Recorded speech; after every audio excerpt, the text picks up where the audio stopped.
Well, good rising, everybody. Welcome back to Coffee Talk with me, Karen B.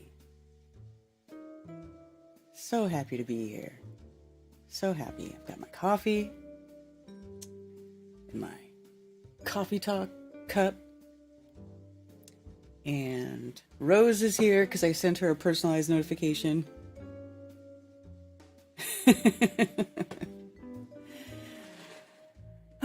How's everybody doing? Don't see anybody chatting in Rockfin yet, but hello to Rockfin, Leo Slayer in Rumble, and the oh so many people who are here on the Poop Tube chat. Valley Parks, Tinfoil Sombrero, Memorial Gardens, Rico's Tinfoil Sombrero, Matrix 1. Glad you guys were safe and had a good time. Yes! In spite of everything, it was pretty wild. Chi-Chi, NH Guy, Effed Up World, Good Times for All, Zulu 1, Sarah G. Love you too. Spicy Sarah, I also love her. Benjamin Balderson, I also love him and his wife. There's so many awesome people. Dojo, Zulu 1, did I already say that? Stephanie, of Stephanie and Sandor of the Netherlands. They were here during this wild time. Dean HD. Richard B. Greetings from the land out yonder.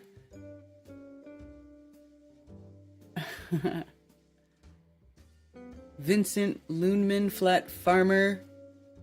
There's Jay. Rose 777. Alpine Endeavor. CC. Tony Coriolis. Oh my gosh, there's so many people here already. It's great. I love you guys. Liz the Iron Maiden from Scotland. I don't know how to do a Scottish accent, so forgive me if I sound British when I try to do it. I don't know what I'm doing. We need to do a show telling your story about the Flatoberfest resilience and everything that actually happened and what didn't happen. Yeah, that would be interesting, wouldn't it?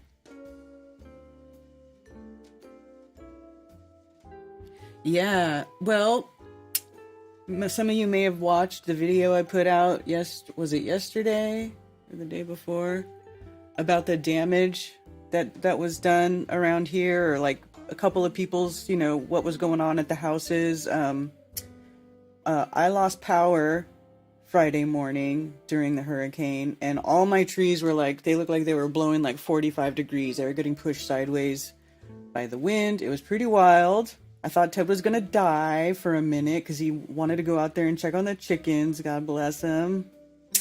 And then the wind started blowing and all the trees started going sideways when he was right there next to the trees. It freaked me out. But we made it through, and I was very fortunate. I didn't have any damage to my home. There was trees down. Fortunately, no trees went down in my driveway. So we lucked out.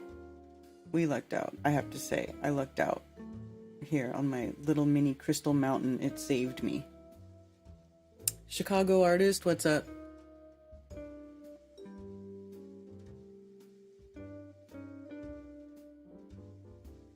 Christy is the best. I was smart when I married her, yeah. Everyone is here to listen to you call out the losers and posers. Hi, Patricia.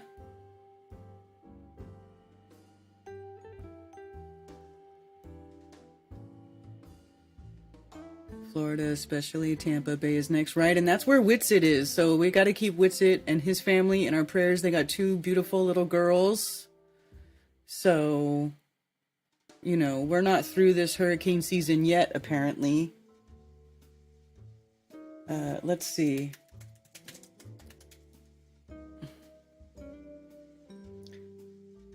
Hurricane Milton starting in the Gulf. Apparently that doesn't happen. I have to be honest, I don't typically pay attention to where the hurricanes start from.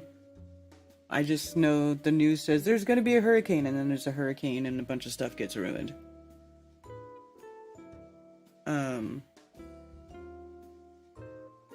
Milton strengthens again. Now a Cat 4 hurricane aiming at Florida. Yeah. So Whitsitt is there in Florida, and he actually was not that affected by Hurricane Helene. He was okay. The flights got delayed, but of course that's because his flight was taking him right to where the hurricane was going. So the flights got delayed and he showed up like a day late or a day and a half late or something like that. But he made it. But we had no power. The music camp, had a lot of damage. We couldn't even get inside of it. There were trees falling down on the roads that go into the music camp. They had a little bit of flooding, so that place became unusable. I couldn't get a hold of anybody all Friday. Like, it was maddening. It was quite maddening. Fuck all that, I'm back in the Midwest. We don't hurricane. Had a huge tree on my roof. Months to get everything right again. Oh, wow. It was predicted to be a bad year, right? Yeah. So, I'm not sure where this thing is now.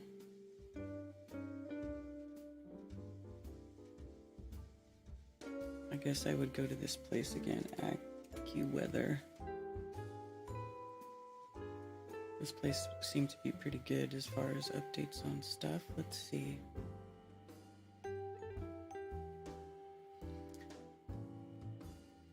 Hurricane Milton becomes Category 4 storms as it races toward Florida. 6 million under hurricane watch. So yeah, Tampa is like right in the middle. Oof.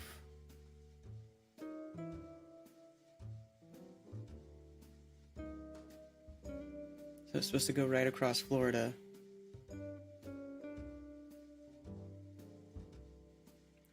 Milton will intensify to a Category 4 hurricane in short order with winds of at least 130 miles per hour. It could make a run at Category 5 status, which would require winds ramp up to at least 157 miles per hour.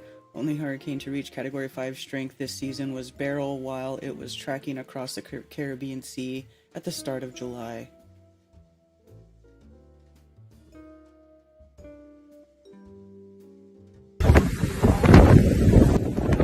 So major flooding over there already. Fort Myers.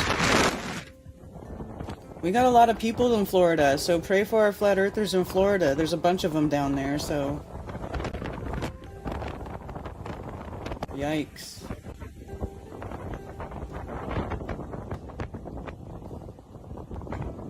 Yeah, this is not getting any better, is it?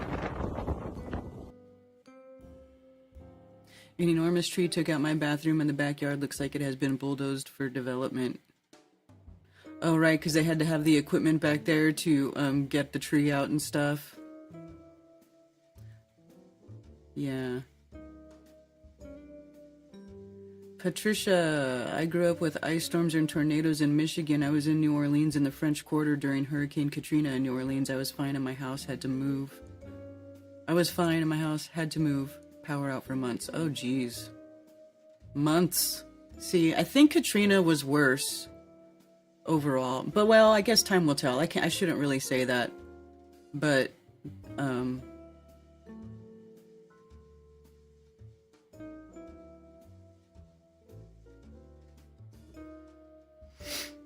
Witsit is in the path, yes.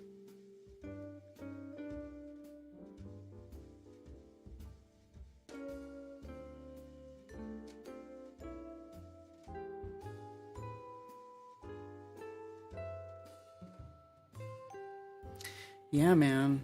Wild. It's like they missed them last time and are having another go. Yeah.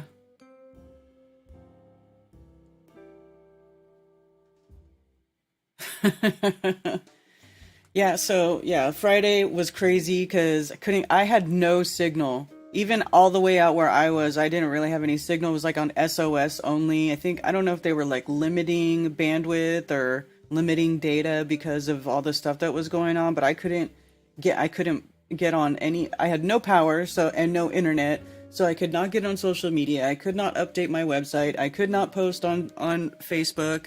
I couldn't do any of that stuff.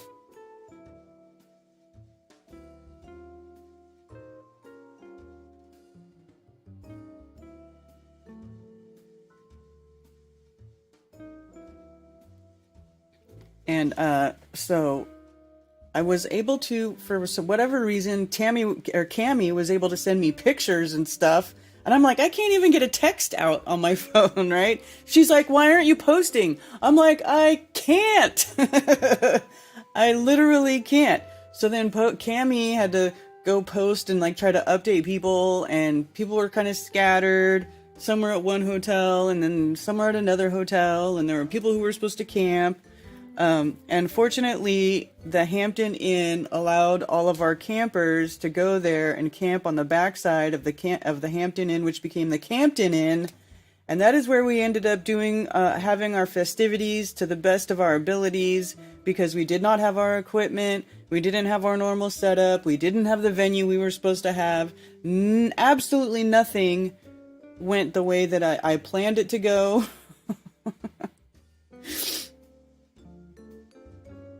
It's almost like internet signal doesn't come from satellites. Yeah, exactly.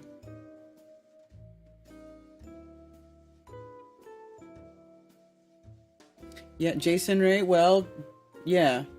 I'm sure you got to prep. Still getting emergency alert messages, and one just came in for help for people with uninsured houses, help, and where meals are being served. Yeah. His and hers chainsaws, yes. As second deadliest destructive in U.S. history, behind Katrina and counting.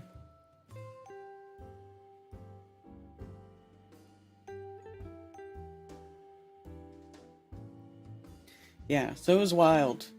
It was wild. I have lots of video to go through. I mean, not here, but I mean video, like actual video. I have to go through like many, you know, before, and I'll start releasing the video of the event. I've started editing some stuff, but it takes a while. It takes a while. And then I've been checking on Freeman Fly. He has power back. So I know he was out of power for 9 days. He's got power back.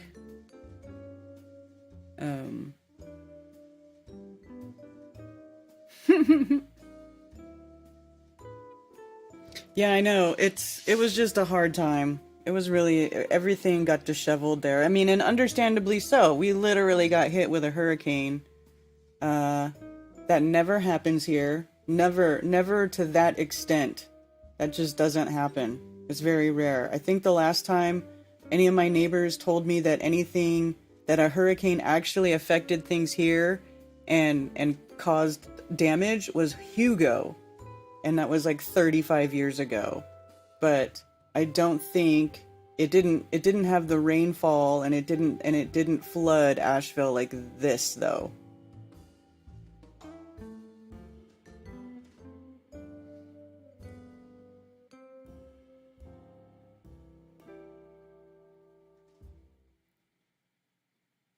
Yes, and everybody was so helpful with Valley on her crutches, because she was supposed to be able to ride her side by side around the venue. Well, we didn't even get in there. We're like in the dog relief park of the Hampton Inn. My goodness. But it worked. We made the best of it, and everybody had a really great time from what I saw. Well, there was one person who did not have a great time. But, you know, I mean, there was a disaster. There was a literal disaster. Nothing close like this since 1917 or 1916. I know there was a flood of 1916. Let's see.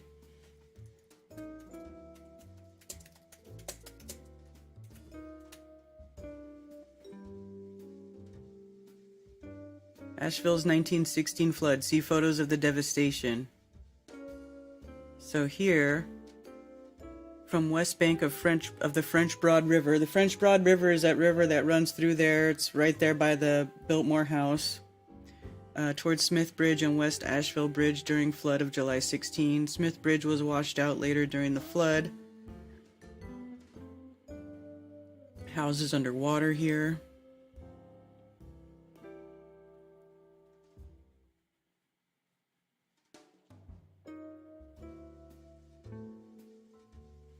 So yeah, it's flooded before, but this was worse, as far as I know. They're saying that the arts district of Asheville is gone.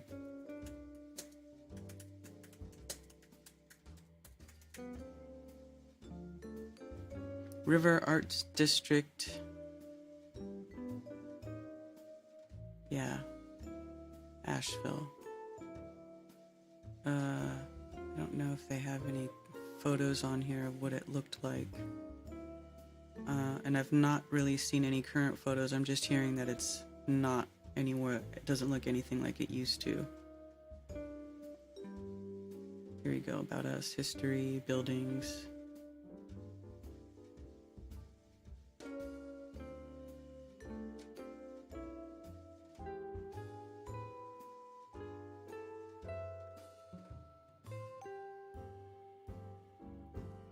So, see how they got, like, that's pretty cool. Yeah, big old crow. So, yeah. It's pretty bad. Pretty bad. Let's see if I can find...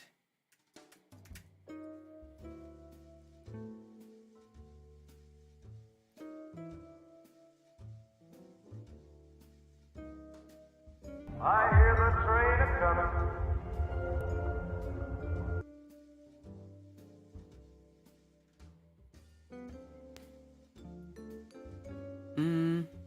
That's not really downtown Asheville. I don't know. But yeah, it's bad. There's a lot of misinformation going around. I will say that. Like, you know, there's a lot of stuff going around. A lot of rumors. Most of it's, you know, most of it's not true. So maybe we can talk about some of the stuff that is and is not going on. Do you know if the Dutch Synth has been saying anything conspiratorial about the storms? Yeah, well, actually I follow him. Want me to? I'll go to his account. Let's see if I can find it. Let's see.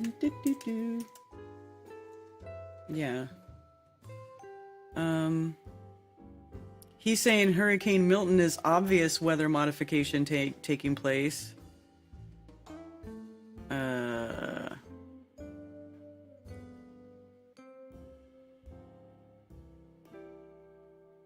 that it? Is that all it's gonna show me? X, you know, Elon Musk and his stupid X platform. Free speech. The fuck out of here with your free, you know, look at this. It won't even load past here. Won't load past here, October 6th. So I can't even go back and look at what Dutch Synth was saying right before the hurricane or during the last hurricane because it won't even load on the stupid platform. Like, what is this?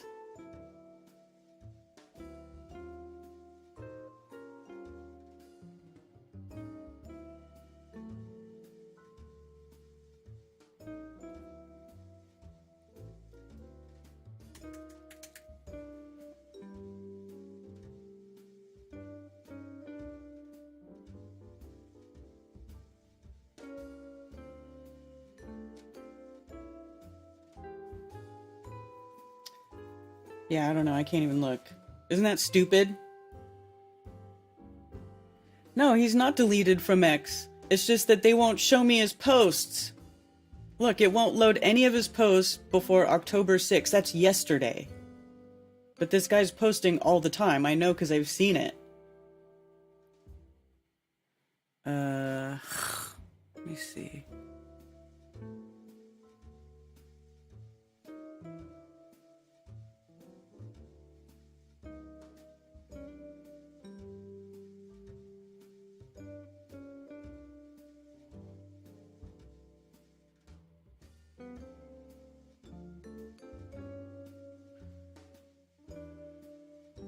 Yeah, I don't know. I would love to talk about what Dutch Synth said, but I can't. What is this garbage? He's working on it. Trump outed Elon, saying he told him they would be on Mars before his term ended. Elon wouldn't repeat it when put on the spot. And then Elon's trying to... He's allegedly given out Starlinks to people in Asheville so they can get communication, because that's our number one problem is people aren't able to communicate with each other and check on people. Like they're having to go physically check on people because they can't get in contact with anybody because all of the communications are down. Like so many power poles are down, all their power poles are down, their cell towers were down. I think they still are.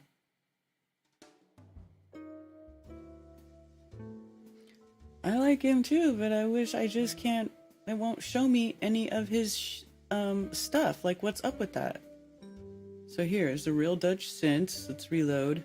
Come on, show me the posts.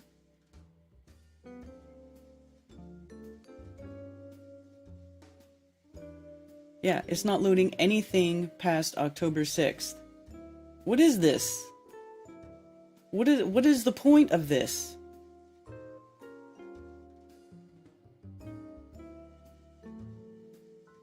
Friend was having the same problem with the... Yes. Starlink is still over $300 for the equipment and will take a week or two to get. Have you been in looking at... Sarah, do you guys have power or internet? Well, I mean, you're here. But is power back at your house, Spicy Sarah? I mean, I haven't really heard from you guys. I should be checking on you guys, but I'm glad you're here so you can tell me now.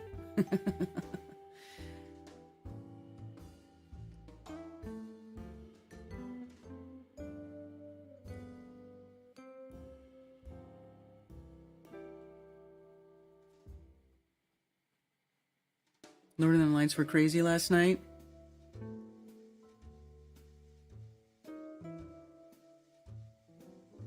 I think it's weird. Don't you guys think it's weird that I can't see anything on Dutch Sense past this post yesterday?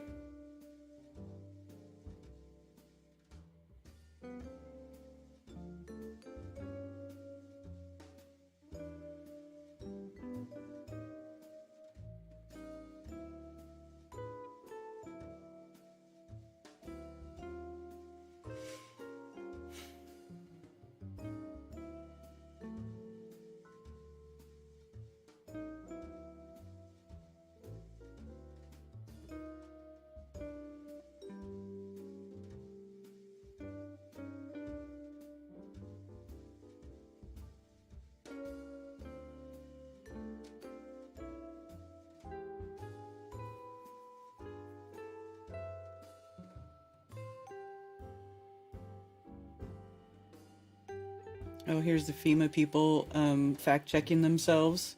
Here's one thing, though. You know, they're saying that FEMA is blocking people. That is something that I have seen people talk about in local groups. Like, there's a bunch of rumors going on, like, oh, it's about the lithium, and BlackRock's doing a land grab, and blah. And they did this to Asheville because there's lithium in Asheville. There's no fucking lithium in Asheville, first of all.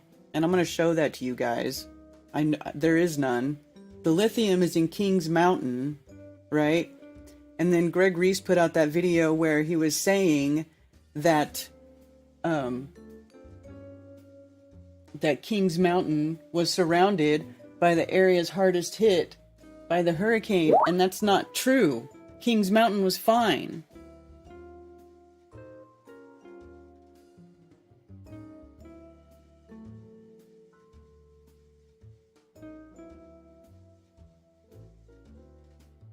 Hey, Richard B. Shout out to you. Thank you for gifting memberships to the Karen B channel.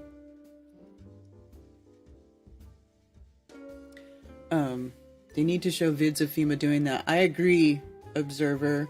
So, like, I can't confirm whether that's true or not, but there's a lot of people saying it, and you're right, there are no videos of FEMA saying, oh, you need to give us our stuff.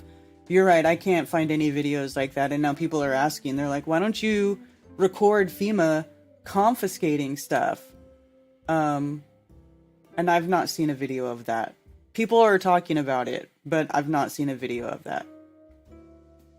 So that is interesting. It is interesting that nobody is showing video of FEMA actually trying to confiscate their stuff when they got video of just about damn near everything else that's been going on there, but not that. So it is very suspicious.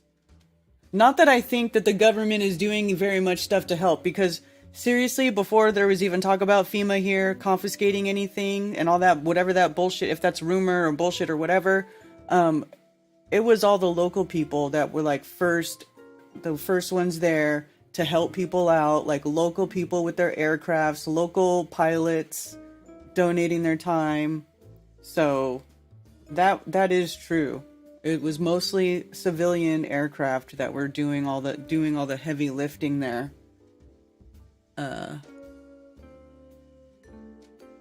If BlackRock wanted to mine there more, why would they destroy infrastructure and workers' homes? It's stupid. That's just what I'm saying.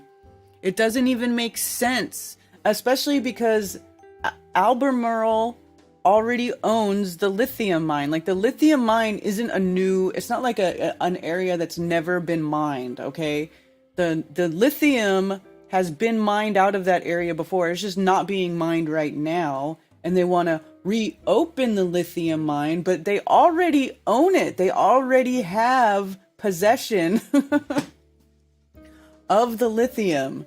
And it's the local residents in Kings Mountain who are against them reopening the lithium mine. And again, Kings Mountain nothing happened there. Nobody's homes got wiped out there. There was no flooding in Kings Mountain.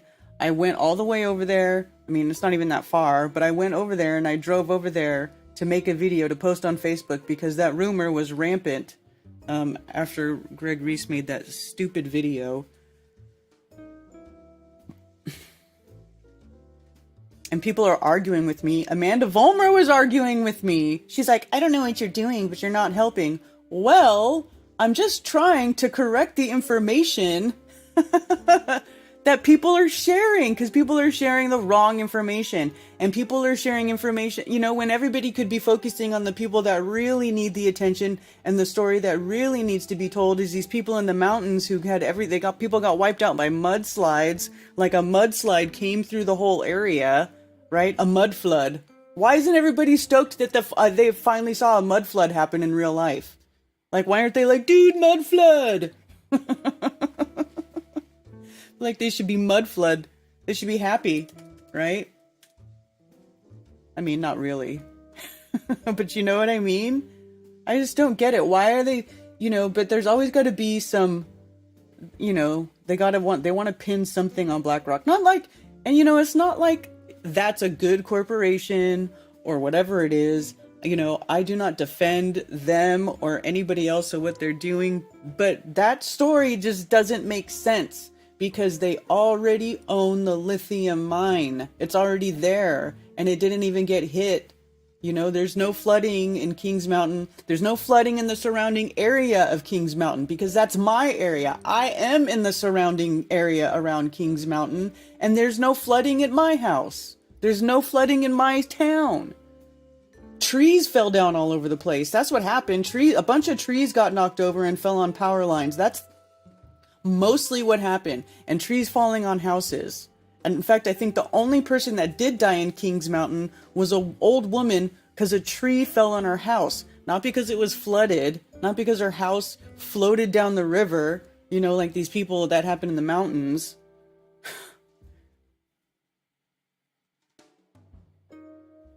I worry about mudslides every winter. Well, yeah. Mudslides scary as fuck. Hey, Sander. Zach, why'd you delete Sander's message saying hi to you?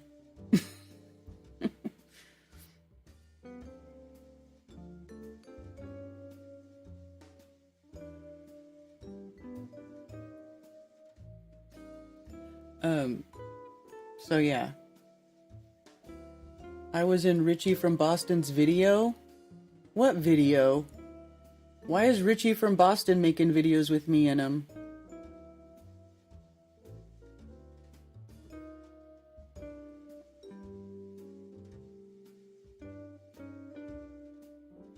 Really? Richie's still making videos? Is he even... I know he got his YouTube channel back after like it being banned for like a year, and then all of a sudden it came back mysteriously, magically.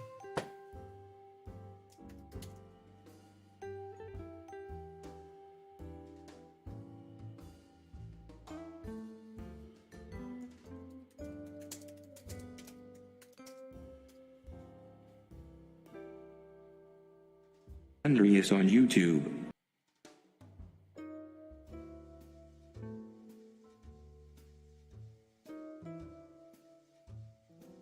When was I in this video?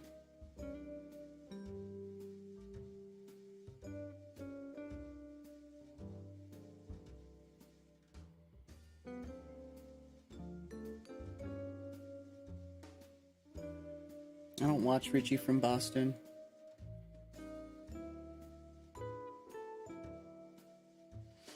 Whatever. I don't even care. I'll be honest, I just don't care. I was almost scared enough to come. That was the best fear porn I seen in hours. What? Oh.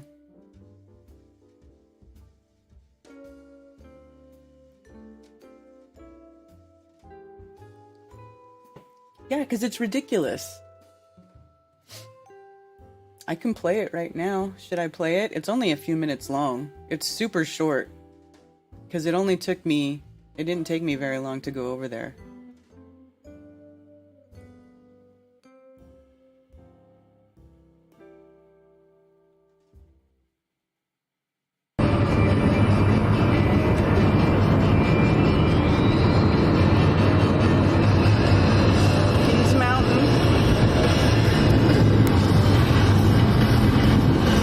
And you know, I didn't upload this to YouTube. I only put it on Facebook. Maybe I should put it on YouTube. Does it need to be on YouTube? Did people get over this shit already? I feel like I think it finally kind of went away, but I don't know. Probably not.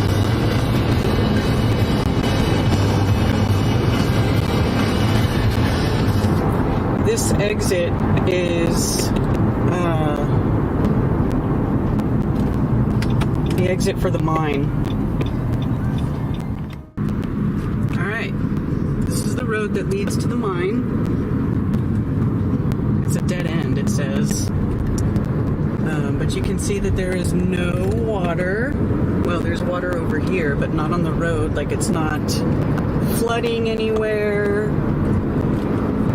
Yeah, it's totally fine in Kings Mountain. No trees on power lines here. That's interesting.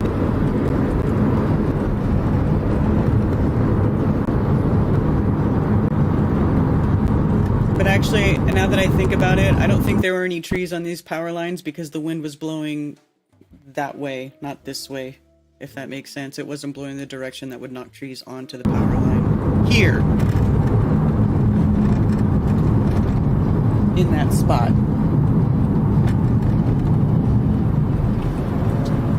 Albemarle.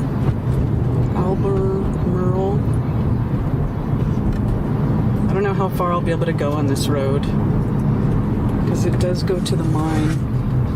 Anyway, let's see, what does it say? Private road. Okay, well, I don't want to go into the private road, but here is the mine, the entrance to where the Albemarle. It's a hard word to say, man. Tell you what. Lithium is down this road, and you can see that there is no flooding. This is where I am. Albemarle Lithium was my destination. I'm not quite there, but as you can see, there's no flooding. So as you can see, it's pretty normal here in Kings Mountain. There's a gas station right over there. I'm gonna go get gas. And I'm probably going to pull right up to a pump because there's no crisis here anymore. Just when people were out of power for a day, they came over, the gas lines were long because people needed gas for generators. But that's over because we have power back. So I'm probably going to pull right into this gas station. Here we go. And follow this truck. Yeah, see? Just gonna pull right up to a pump.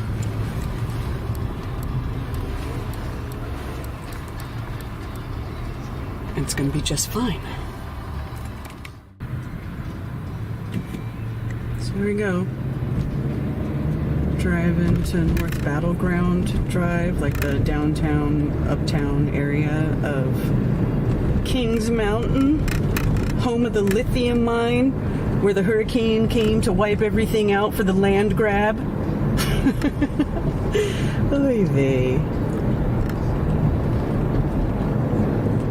Here's the cool little downtown area of Kings Mountain.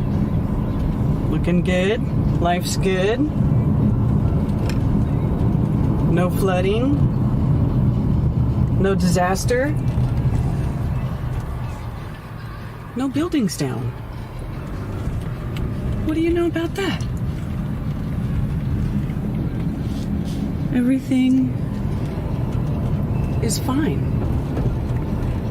All right, just take a look around out of the car. Downtown's Kings Mountain. All good to go. Wish there was a Kings Mountain sign somewhere around here.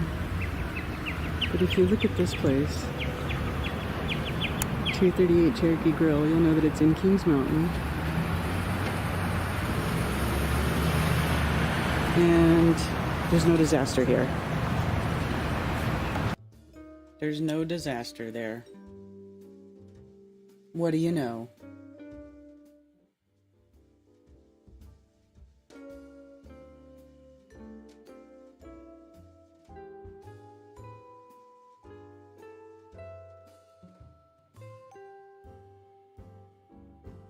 Would love it if Flatoberfest was a 3-week event.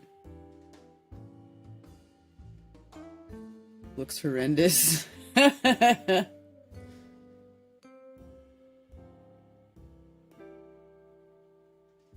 funny, right? So anyway, yeah. The mine is fine, Kings Mountain is fine, and then the other thing I wanted to show you guys is this right here is the geology of North Carolina. Okay, this is a geological map of North Carolina. This map basically tells you what's in the ground. So, here's Charlotte. Right here, right down here is Charlotte. Charlotte, Gastonia, Kings Mountain. See that? Kings Mountain. Okay. So, click on Kings Mountain. On this part right here, rock unit, MC, I'm not entirely sure what the MC means. I'll have to look up their terms, but massive to weakly foliated, contains pegmatites, lithium bearing on the east side.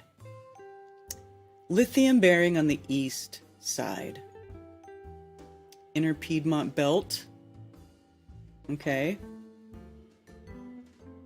That's right here. This is where the mine is. Yeah, because here's Kings Mountain. It's like, I don't know if it's in this little spot right here exactly, but it's not far. It's really not that far. It took me less than 20 minutes to get there from my house. That's how close I am to this stupid lithium mine. Now, let's go over here. And let's see what's under the ground over here. They have stuff too. Like, I'm not going to say they don't have stuff too, but it's not lithium. Granite, nice, poorly foliated. Da-da-da.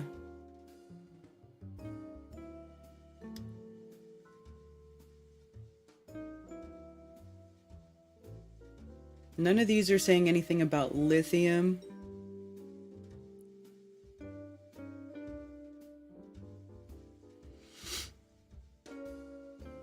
Let's see.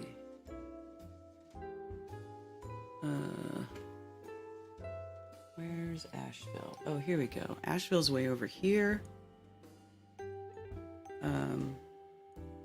Rock unit, ZATM. I need to know what these rock unit means.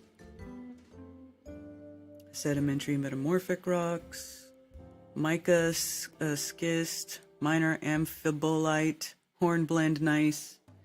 You know, there's a lot of different crystal mines around here. Like, I'm not going to say there's no valuable minerals around here, because clearly they are. There's tons of mines here. Muscovite, biotite, mica schist, schist, however you say that word. What about the Asheville area? I just looked at it. Yeah. That's what I'm saying. There's like you know, muscovite, biotite, you know, and there's people commenting, they're like, oh, there's a big deposit under Chimney Rock. And then I replied to the guy on Facebook who's commenting on my post. I'm like, okay, a deposit of what? And then just silence, crickets. It's like once you start asking, you know, a question just below the surface level, people don't have any answer for you. They just go, lithium, black rock, it's a land grab. They geoengineered it to grab the land for lithium, but they already own the lithium. This is what I'm saying. Like, it doesn't even make sense. That whole storyline doesn't make sense. So here, Bryson City. This is a cool place. I've been there. Ooh, they got marble over there. Nice. Granitic quartz.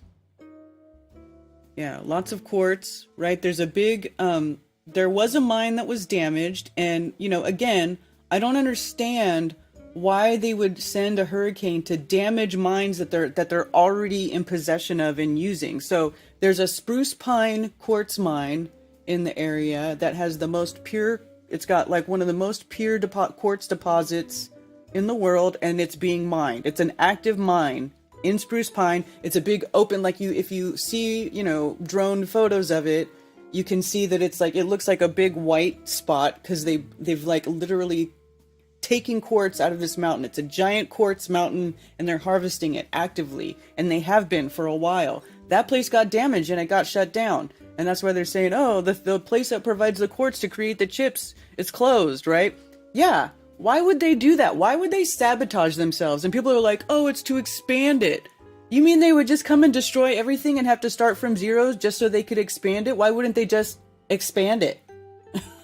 They already own it. It just doesn't make sense.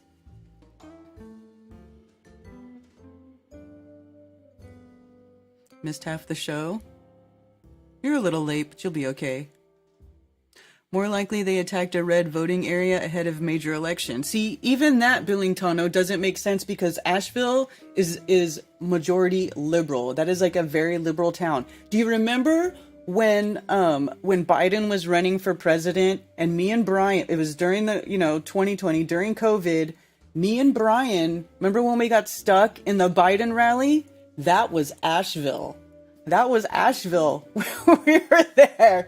And that's the place where we were driving through, and I was like, what is this? Where are we? And then when we saw it was a Biden rally, and I was like, oh my God, I want to leave. And Brian's like, oh no, we're not leaving. We're getting out. And that's where that like lesbian barked at Brian. That's Asheville.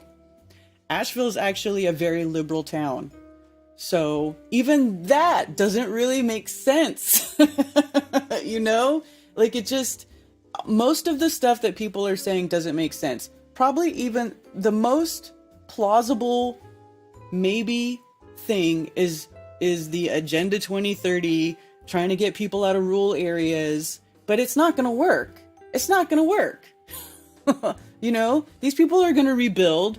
They're all talking about how they want to rebuild everything. Oh, the landscape's changed. Lines have changed. County, where the river is that used to be like the marker for county lines is completely moved in some spots. So, they're not talking about like abandoning everything. They want to rebuild already. So I don't know. It doesn't even make sense. Asheville was into arts and theater. Art galleries got hit the worst. Yeah. Most blue spot in the South. Yes. And remember, we have a Democrat. Actually, North Carolina has a Democrat governor. The October surprise hasn't happened yet. Oh, today is the anniversary of October 7th. Did you all notice that? Yeah. So, be interesting to see if more stuff kicks off in the Middle East again. I mean, everybody's talking about, oh, they're going to go to war. Aren't they at war? They're bombing the ever-loving shit out of each other. Is that not a war? I just don't understand, the need for formalities, officially claiming you're at war. If you're lobbing bombs at each other, I'm just going to go ahead and consider that you guys are at war. I mean, if somebody was lobbing bombs where I lived, I would consider that an act of war. And I would sincerely hope that somebody would stop those people from continuing to lob bombs. at my home. Thank you, MS. I appreciate that. Israel manipulating weather for not supporting their war. I mean, but aren't we supporting their war? We give them billions of dollars. Why would they do that to Asheville? It just, none of it really makes sense. Could they have enhanced the storm? Sure. I mean, you know, like that's, yes. Could they have steered it? Yeah. I was actually chatting with Witsit, and he's talking about, you know, well, it is known that the government can enhance storms and steer storms. And I'm like, well, that's possible, but the reasoning behind the lithium stuff and all that, the mineral part, like that just doesn't make sense because they were already mining here. The lithium mine's not open, but nothing happened. Nothing bad happened to the lithium mine or the people that live around the lithium mine who don't want them to open the lithium mine. So that doesn't really hold water either. And so, you know, I was suggesting, well, maybe if they did steer the hurricane, maybe they steered it away from something rather than towards something, right? I mean, maybe. I mean, Charlotte is one of the richest cities on the East Coast. Charlotte is home to like it's a very Masonic city. It's home to a lot of headquarters of banks, Duke Energy, you know. We know that these energy companies are the real conglomerate energies and like communications, like all their headquarters are in Charlotte, right? So they could have maybe been trying to get it away from Charlotte. I mean, I don't know. And I know all of that stuff is going to be speculation. So all I know is that a lot of the stuff they're saying about this stuff just isn't true. There's no lithium deposit under Asheville that I can even point to here. It's not even the same type of classification of rock.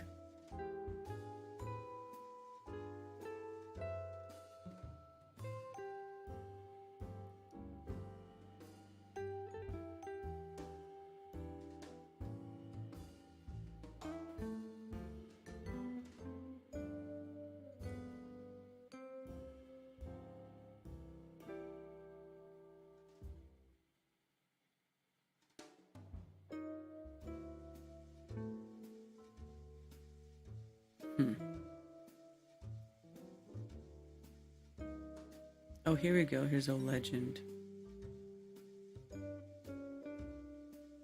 Maybe this tells you what the freaking words mean. If I can get it to open. Let's see here.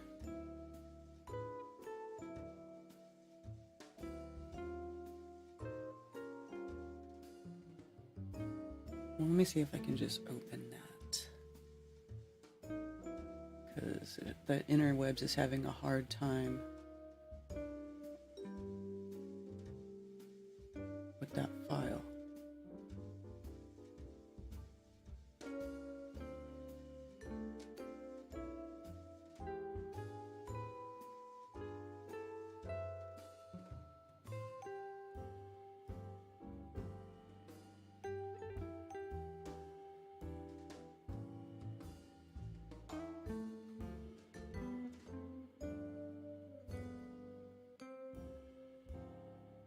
Blue Ridge Belt, intrusive rocks.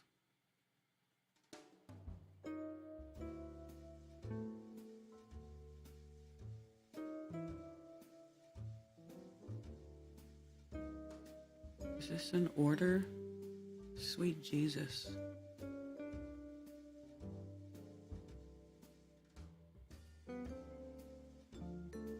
MC. I'm looking for MS.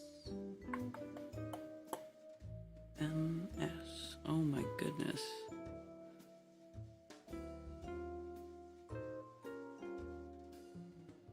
Raleigh Belt, Eastern Slate Belt, Carolina Belt. I think it was the Piedmont, right? Coastal, Grandfather Mountain, Murphy. Kings Mountain. Here we go. Kings Mountain. Metamorphic rocks.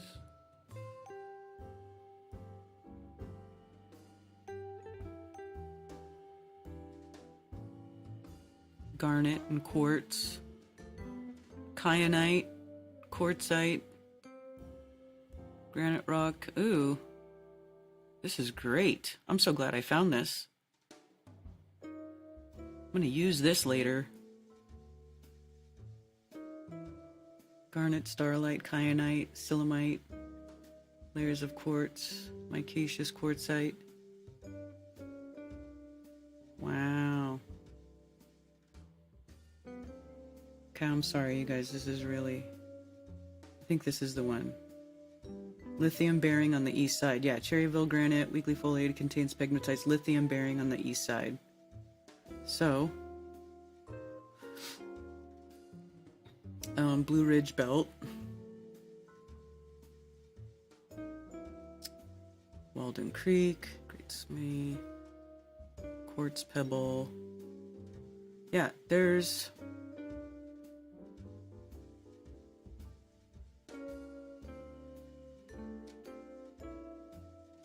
no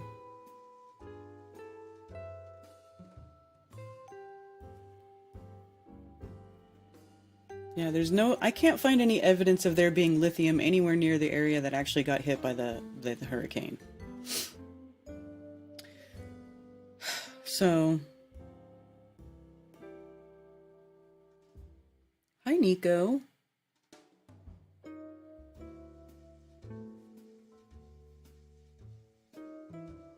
After Milton, friends and family are fleeing from Tampa Bay. Yeah. Maybe they wanted to devastate the homes that don't want the lithium mine, but maybe they can steer those things as well as people speculate they can't steer those things as well. I made that suggestion too. I said, well, maybe they just missed. If they tried, they missed, you know? So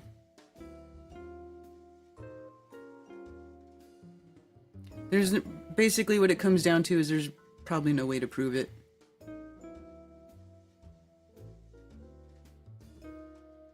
There were some amazing views on the Blue Ridge Parkway on our way home. Yeah.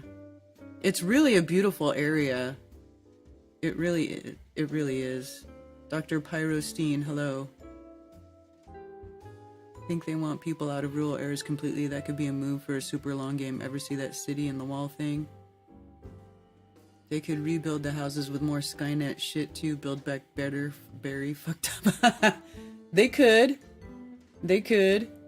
You know, I mean, people do take, you know, this is the billionaires and these, you know, people have way too much freaking money.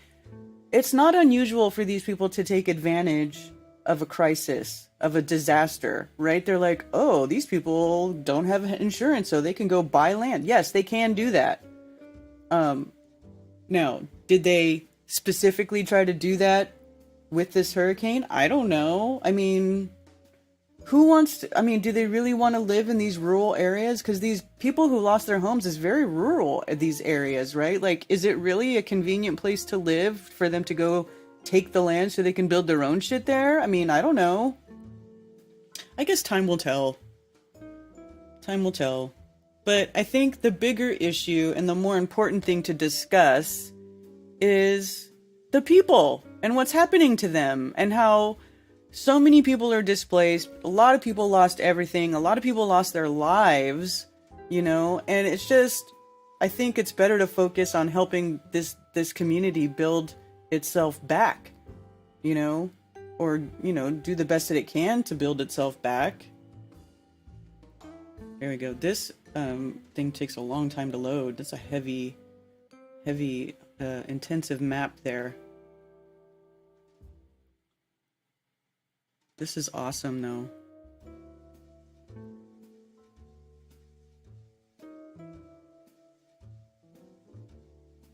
Look how cool that is. That's how you know where to go digging. I found one that was specific to my county, too. Somebody posted it. in one of my rock groups. I love it here, bugs and all. Yeah.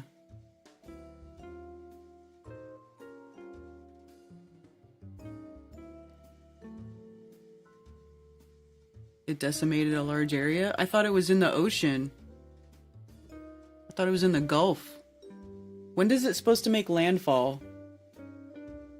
Let's see. 1 hour ago. On Sunday morning, Milton was a tropical storm with winds of 60 miles per hour, but was primed to rapidly intensify into a large, dangerous storm. Rapid intensification is a term meteorologists use to define tropical storms and hurricanes that quickly gain strength. The threshold is at least 35 miles per hour in 24 hours or less. Milton shattered this barrier in 24 hours with winds on Monday morning, that's this morning, topping out at 125, increasing by a staggering 65 miles per hour, making it a major Category 3 storm, and it's forecast to get even stronger. So, if we look at this, we are on Monday, so Monday it's still like down here, right? It's not, unless it did something in Mexico. I guess it could have been like the Yucatan right here, maybe. It might have got something, but it's not supposed to get to Florida until Thursday morning, Wednesday night, Thursday morning. So 3 days.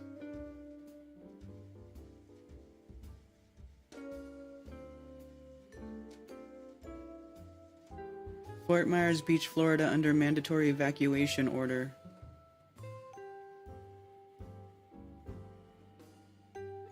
Let's see.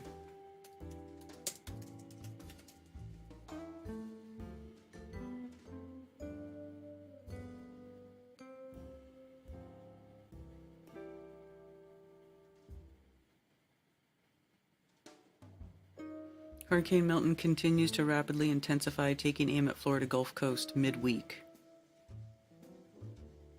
Another major hurricane is threatening Florida's west coast not even 2 weeks after Helene made landfall along the Big Bend. Due to Milton's angle of approach, the storm surge will be higher overall compared to Helene. Remember, Helene's wind field was massive, with tropical storm winds extending almost 350 miles away from the center of the storm. Well, Milton's wind field doesn't look to be nearly as big. As far as storm surge goes, conditions won't be as devastating along the Big Bend region, but any surge will put a halt on cleanup efforts. Milton's highest surge could impact places from just north of Tampa down to Cape Coral. Hurricane Milton continues to undergo rapid intensification and is now a major hurricane. Milton is forecast to strengthen into a Category 4 storm Monday afternoon, making landfall along Florida's west coast Wednesday night. Warnings are in effect for the Yucatan Peninsula, including Cancun, where conditions will go downhill Monday. Watches have been issued for the entire west coast of Florida, including inland counties as well. Unfortunately, the ground is already saturated across the state, as periods of heavy rain not associated with Milton will make for a wet Monday and Tuesday. Impacts from Milton arrive Tuesday night and continue Wednesday into Thursday. Flooding is a big concern, as it won't take much more rain to cause problems. Areas just north of the landfall could see over a foot of rain. Dang, man. Milton is forecast to make landfall farther south compared to Helene, but due to the angle of approach, the storm surge will be higher and do more damage. Milton's wind field doesn't look to be as large as Helene's, but damaging winds will still be felt across a large portion of the state. Milton has a lot of warm water to feed off of as it moves east across the Gulf of Mexico. However, wind shear is expected to increase as it moves closer to Florida. So the storm may weaken a little bit, but is still expected to be a major hurricane when making landfall along Florida's west coast Wednesday evening. Flooding is a big... So, yeah, that's what's up with Hurricane Milton.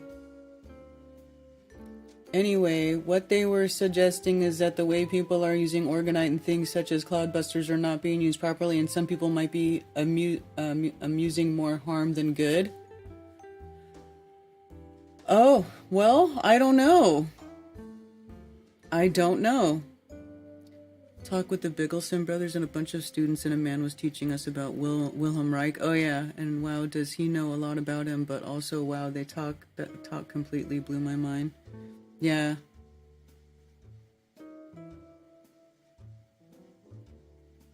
Many casualties and missing people are very likely buried under mud. Landers, some report up to 600 still not found. Yeah. There is, let's see, I retweeted it, but there is a missing persons group. Missing people in East Tennessee, Western NC due to flooding. So in here, people are able to find people, I think. People are starting to figure out where everybody's at. Still missing loved ones here, 10/6/24.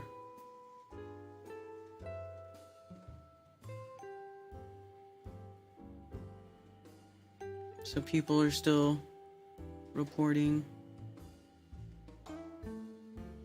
folks missing.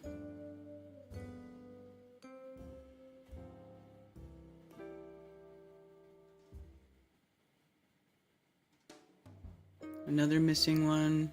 You know, they're working it out. Please help us find her. Been sharing her. She's on the list as being found but unable to leave. Hope this helps. See?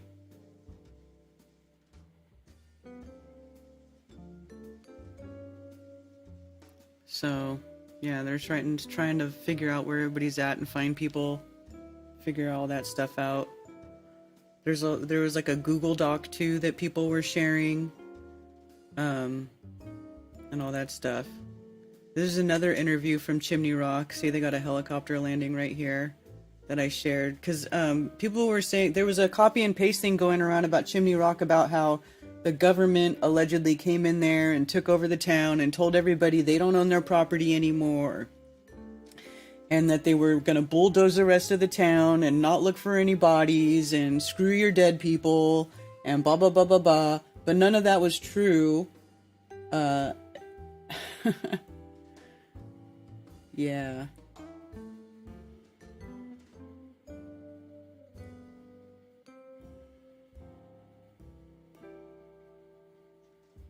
Hate thinking this is a new norm.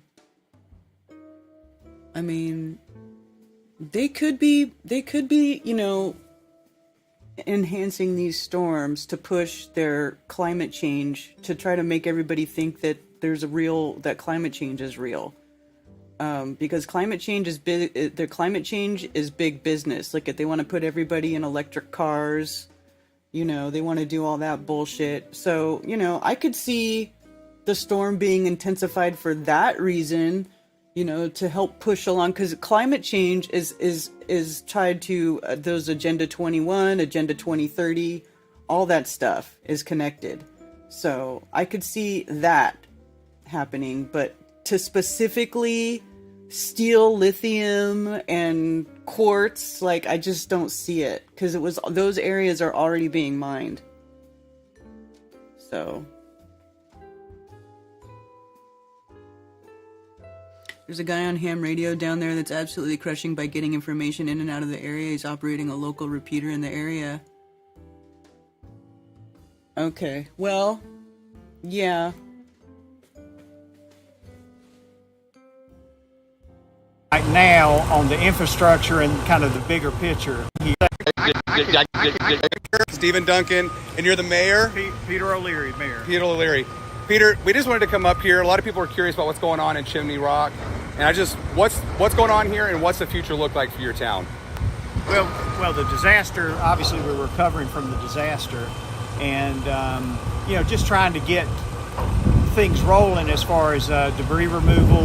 DOT is working on the road. So there's just a lot of activity right now on the infrastructure and kind of the bigger picture. Well, I'm going to pause right here because I see a comment. Asheville and Henderson were being discussed for smart cities. Okay, Henderson is being discussed for a smart city, but this is not Henderson, Nevada. Look up Henderson, Nevada. That's the smart city. Where the city that got hit in the mountains is called Hendersonville. Hendersonville is not a smart city. And I don't know that Asheville is a smart city either. That I don't know about. But Henderson, Nevada is the one that is a smart city. That's over by Las Vegas, but that's not in North Carolina mountains. And a big thing we're trying to do is make it as safe as possible and get people in here, back in here as quick as possible. And by that I mean property owners, business owners. So that's a huge focus of ours right now, is to try and get them in literally as soon as possible. In fact, after I talk to you, we're meeting and trying to come up with a schedule for next week. And we're just hopeful. I mean, it's literally day to day, but we're trying to get people in here, very fast. So I know that's a big concern. A lot of people are calling me saying, when can I get back in? And that's really what we're pushing for right now. Anything else you want to add? Well, I mean, it's also immediate and day to day. I mean, there's been some question about the long-term future of Chimney Rock, and I've been here 34 years. I've had a business 32 years here. Every single person I've talked to, local, state, federal, all the business owners, I mean, everybody, even in the midst of this tragedy and devastation, they're all so positive and so optimistic, and everybody's working towards rebuilding the town. So anything that you hear out there, I haven't heard a lot. I just hear rumors are passed on every once in a while. None of them are even remotely true, because we can't even bother with these rumors. We're here trying to rebuild the town. And that's our focus. That's really what we're doing all day long, every day. Perfect. Thank you so much. All right. Something I wanted to point out to you guys is they're literally rediverting the river. They lost a lot of their land to the river. They're building a way to push the river back into its banks so that they can rebuild all the stores that are now missing, at least hopefully. And then you're the town administrator. You just want to... Yeah. Go ahead. Well, my primary role here is to assist the mayor and the community, making sure our policies reflect those that are necessary to get the things done that we need to get done. I handle a lot of the details so that the mayor's free to, talk to who he needs to. And then if they need a decision, sometimes I just make them and go because we have lots of needs, business, residents, DOT, Department of Transportation. We're now working, and we hope to have our water system partially up and running as soon as they deliver a generator here, so that we can provide some services here. Everything we can do as quickly as we can, so that our residents that have homes still here can at least come check their houses, and then work with the business folks so that they can come and see. One side of the road, we're looking at how fast we can start restoration. The other side of the road, it's can we save it? And if we can, what needs to be done? And how can we help them get the funding that's necessary to do that? And then there will be some that we will have to probably have removed. What do those property owners want to do? Plus, we got to coordinate with, we've been a municipality since July 1 in 1991. As a matter of fact, I walked that legislation through to help create this town, and I've never technically left. So we're trying to figure out what we can do to help those business people figure out what they need to do to get back on their feet. So we've got roads that we're wanting to do. We've got a commerce area that we're wanting to go ahead and develop to replace what we left. So those are the things that we're working with to try to make as fast a recovery as we can. So that Where we our can concern continue lives back to into help business rebuild. and let the tourists who love Hickory Nut Gorge in this valley Look how come beautiful back. this is up here. I mean, you got to come visit. It is. It is. I fell in love with it many, many years ago, and Drove through Henderson after Flatfest awesome. 23. It's Thank where you so a much. globe Really buddy of appreciate mine it. lives. Yeah. Where did Nick go? He's right here. A lot of these guys, they're firefighters, but Nick, you're also resident, obviously, and this is your restaurant right down there, correct? That's correct, Sean. All right. So go ahead and tell us what's going on here. Hey everybody, my name's Nick. I own a restaurant right down here. It's the Chimney Rock Smokehouse. Right now we're trying to get that online. We got a generator donated to us. Once we get it online, we're planning on feeding everybody up here with a bunch of your donations. Our number one priority at the fire department is everybody's safety. We are working diligently. We're all volunteers, we're business owners, we're residents, and we're just, this is our home. You know, we're gonna rebuild. There's a lot of rumors. I don't even have time to watch TV right now, but there's a lot of rumors out there that are just not true. I mean, this is our home, it's our livelihood. We love this place. And as everyone that's been to Chimney Rock, you guys know what it's like. It's a small town community. This is the strongest group of people I've ever had the pleasure of being with. We have another business too, my wife and I. Unfortunately, that did get some major damage with the storm. But I mean, I remember working that business when we first opened. I'd be your bartender. I would serve while my wife was cleaning rooms, and I was cleaning toilets. It was just, and then when we needed help, we would call the locals. And the point is, these people are the rumors that are going around are just not true. Most of them are not true. A lot of the stuff that people are saying is not true. It's like clickbait. I've seen so many fake things get pushed around by people, and I swear they just want clout. They just want more followers, clicks, attention. They don't care if it's true or not, you know? Even people in our circles who are supposed to care about having accurate information are like arguing with me when I fucking live here, man. I live in this area. I've been to Chimney Rock. I've been to Asheville many times. I drive to the mountains. You know, we go there pretty often. You know, Spicy Sarah and Griffin, a bunch of us, Cammie and Zach, we all went and hung out at Lake Lure. Like, we go to these places. So I find it really strange if people want to argue with me thinking they know more about what's going on over here.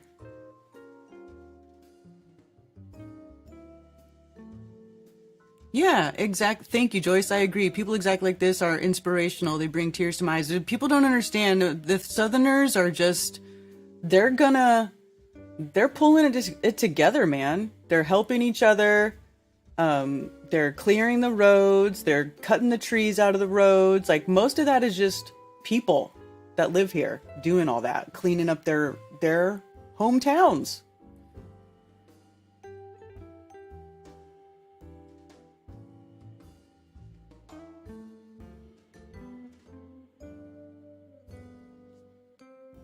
Yeah, so you're talking about Henderson, so watch.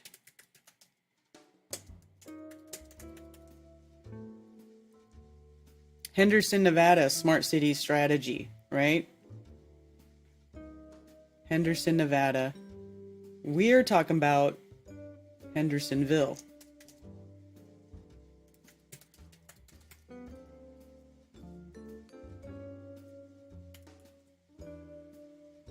And the only thing I found for Hendersonville was completed a community-driven and consultant-led comprehensive plan to update process in 2023-2024, blah, blah, blah.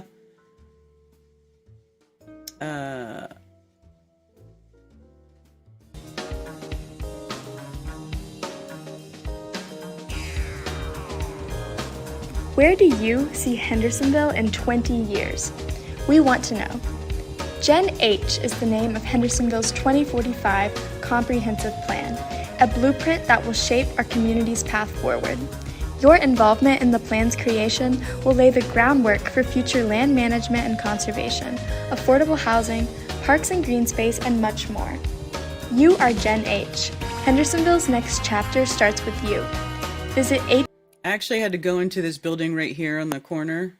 Building right here, Henderson County. I had to go in there to get my passport.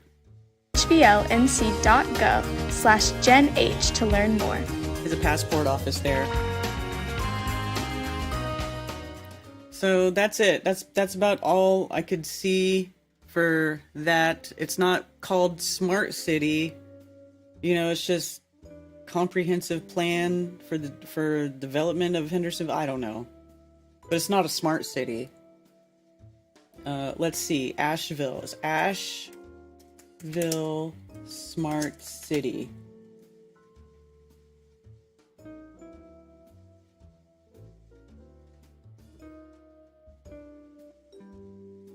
City of Asheville announces new project to enhance neighborhood resilience connectivity.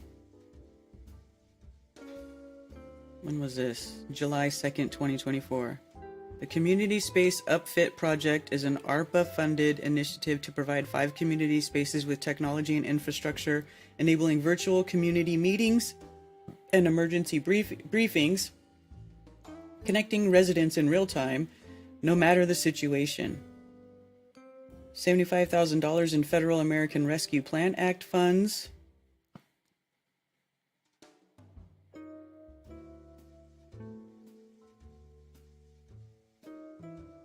Interesting, but it's not calling it Smart City. So, new drone images show extensive damage. Ooh.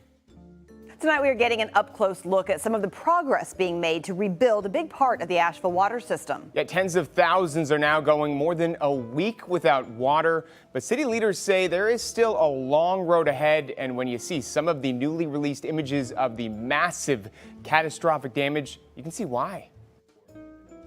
A water system stripped from its source of supply, pipelines pulled apart 25 feet underground. Wow. Helene hitting so hard, most of Asheville now more than a week without water. I want to reiterate that pipe was 25 feet in the ground. That earth is gone. In Friday afternoon's That's wild. update, Asheville's assistant city manager calling the damage catastrophic. And you can see as we move towards the bridge, look at the level of destruction that exists. Drone video along Old US 70 shows part of the city's water distribution site severely decimated. All that has to be rebuilt before we can even think about putting water lines in. But these new videos are also conveying a sense of hope. This is the same road just 2 days later. Progress almost everywhere you look. A lot Yeah, of they're debris working has hard, been man. removed, and we're seeing the reconstruction of that roadbed. And even more progress by October 3rd. The new pipes getting laid down and prepared for installation. That piping had been installed and reinforced after a storm about 20 years ago, but still no match for Helene's powerful wind and fierce flooding. Ben, so I wanted to just follow up on that. What is the plan in terms of real-time updates when it comes to the progress? I appreciate your question, and we want to keep the community informed.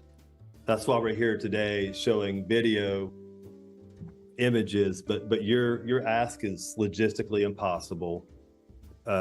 We are barely over a week from being struck by a severe hurricane. So how long will it take to rebuild? For now, that's something both the city and the county aren't saying. I'm not an engineer, but I don't know how you can build a system that can withstand a 1,000-year flood situation like we just experienced.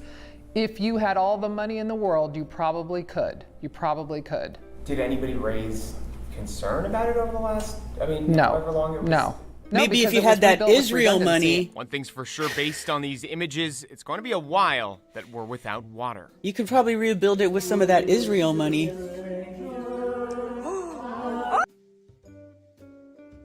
That's wild. Look how big those water tubes are. It got washed out 25 feet underground. That is crazy. I didn't know that. That's something new I didn't know.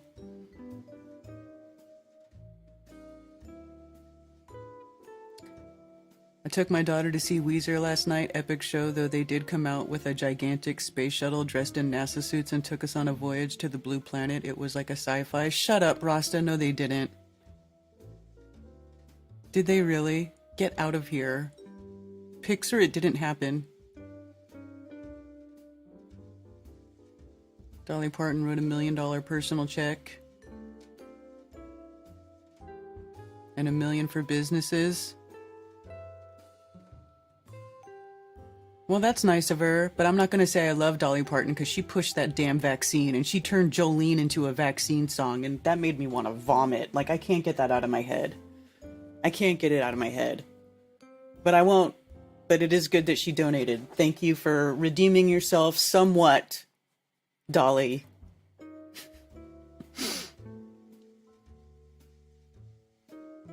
And Ukraine money, right? Some of that Ukraine money.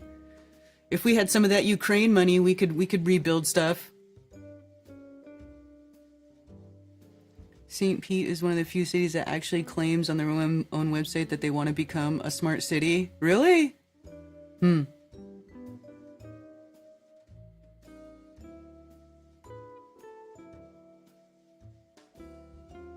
tour was called Tour to the Blue Planet.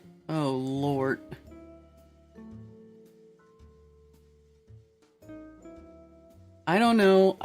if she donated to the Red Cross. I don't think so. It's funny because there's so many people posting all around, don't donate to the Red Cross. Do not donate to the Red... Like, after Haiti, I feel like everybody is like, nah, don't donate to the Red Cross. They take millions and millions and then they don't do anything.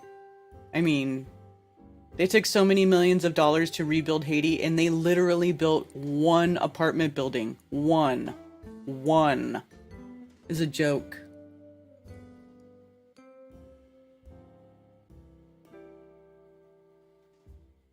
Well, apparently, let's see how much money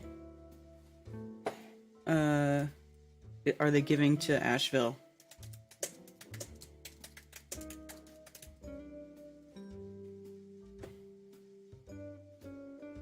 Unclaimed property. I'm doing the wrong search.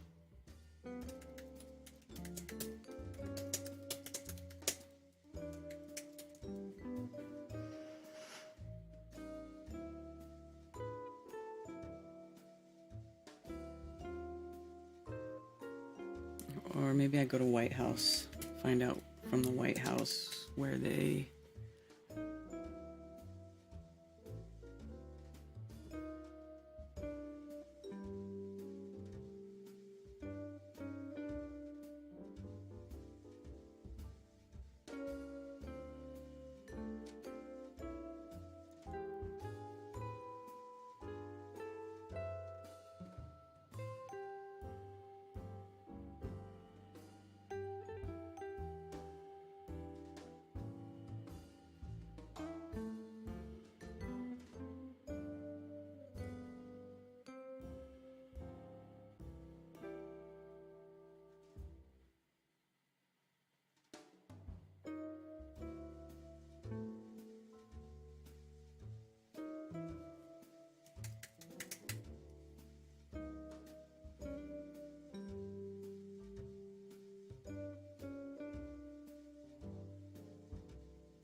Where do you find out how much money they're sending to,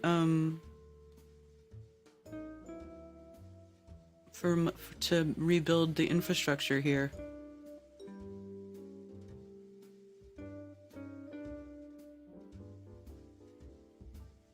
I mean, seriously.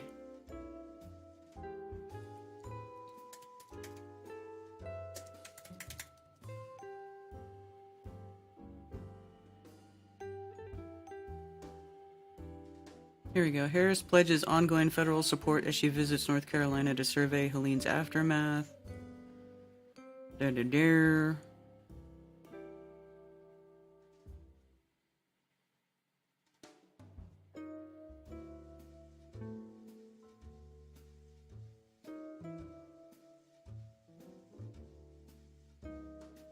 It's not even saying how much money.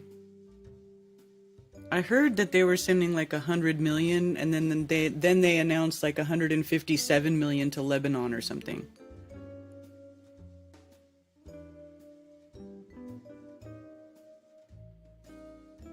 Biden-Harris administration provides more than 20 million to Hurricane Helene survivors, ongoing search and rescue operations. That's it?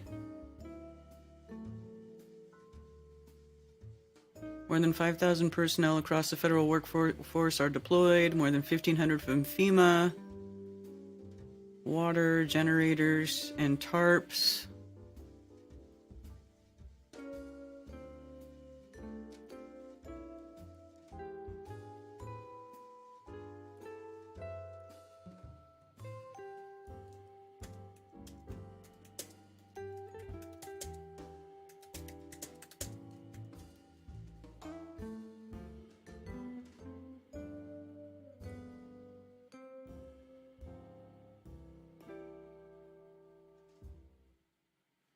Users on social media took to aim at Vice President Kamala Harris after the Democratic nominee took to X to pledge millions of dollars in aid for Lebanon. At the same time, residents of North Carolina struggled to recover from the hurricane. The post came, let's see, this has to be fake. Even Kamala Harris, the gold standard of stupid, isn't stupid enough to post this, actor James Woods said on X. Certainly not while North Carolinians are pulling the bodies of their neighbors from the wreckage.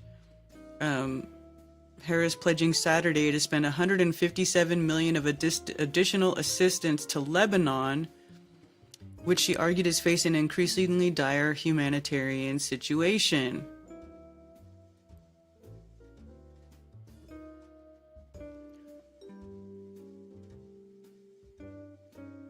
Concerned about Lebanon?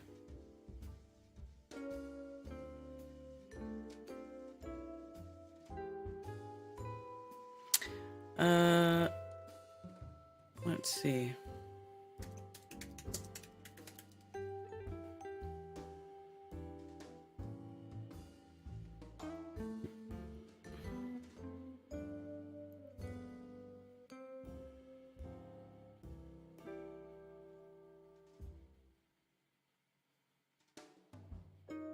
Oh, the horror of October 7th. Oh, okay. Yeah, let's talk about that. We'll be there with them as they rebuild and recover. We don't want you to fucking be here. Just give them the money and get the hell out of the way. How about that? I thank you all for working around the clock. Administrator, you and I have talked many, many times, and your team on the ground are just doing extraordinary work. But the work that's happening. Whatever, shut up.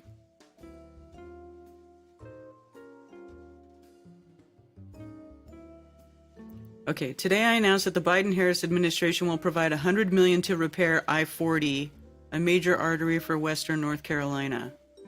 So $100 million for I-40, that's it?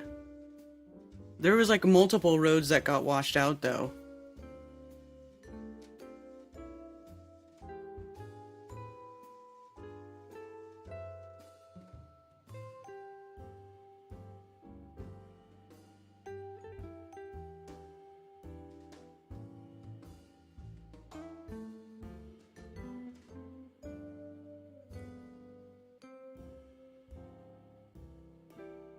Jesus.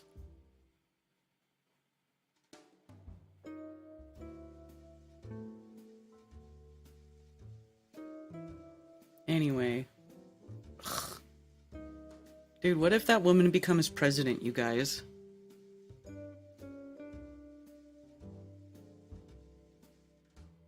What if she becomes president?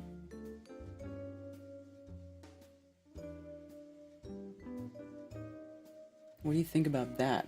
Think about that for a minute.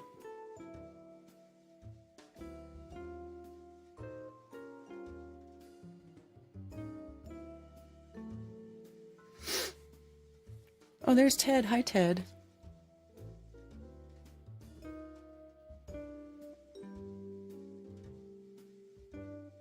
Hey, it's cool that she donates money to help the community, but she pushed that vaccine, and I'll never forgive her.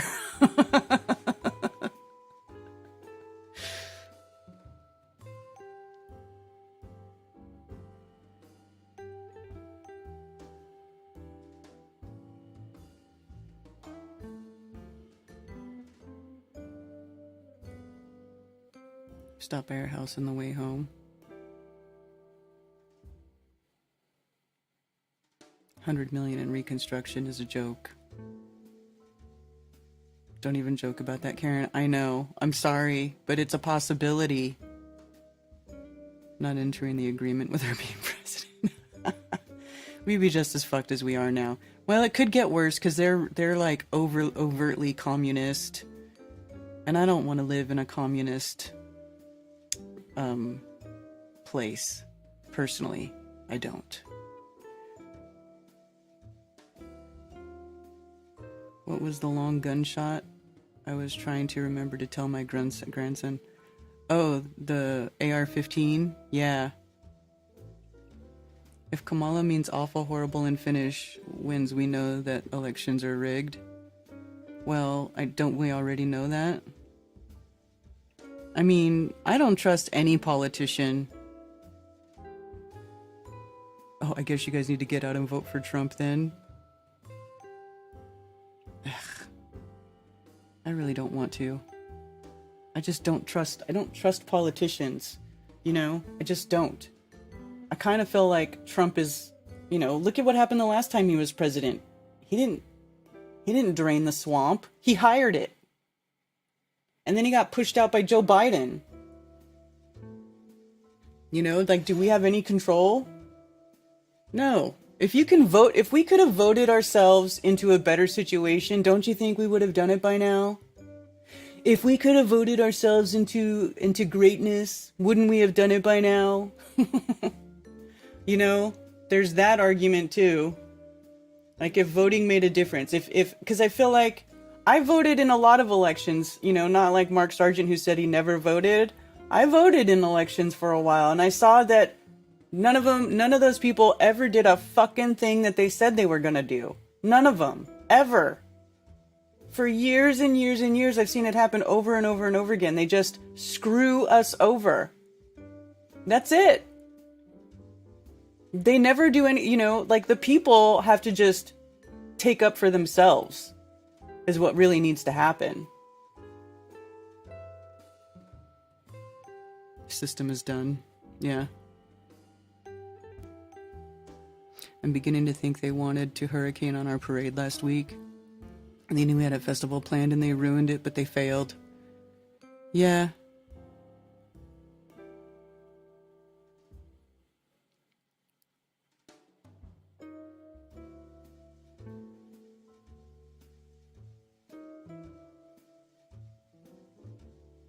I have liberals mad at me because I'm telling people not to vote. They are just as mad as if I was going to vote for Trump. Oh, that's so funny. Vote for Pedro. The others suck.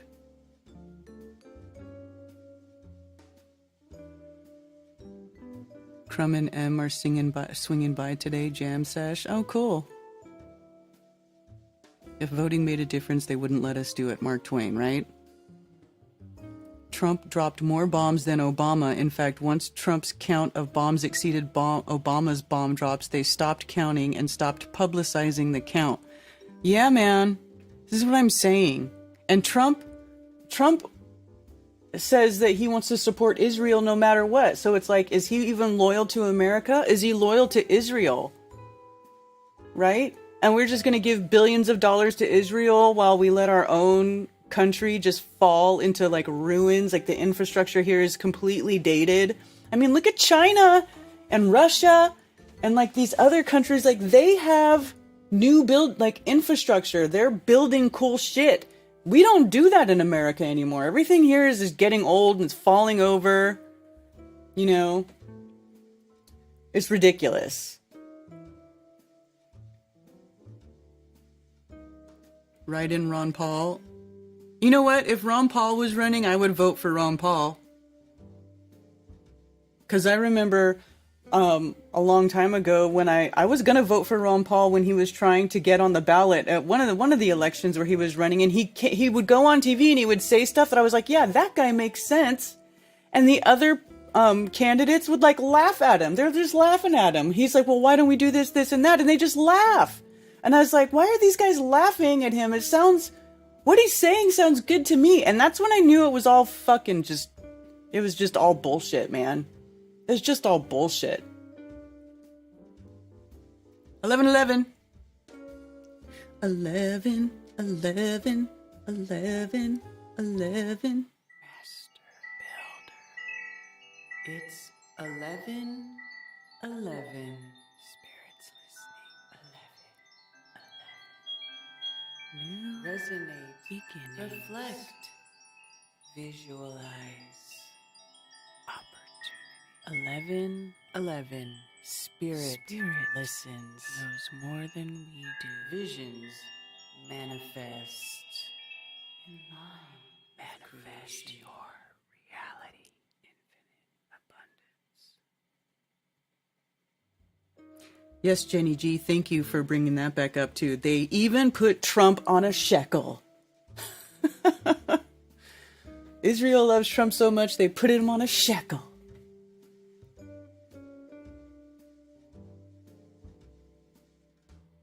Yeah, I started it at 11:11, but it turned to 11:12 while my 11:11 video was playing. But if you started at 11:11, it still counts. And I did. And there's a delay on the live stream, so deal with it.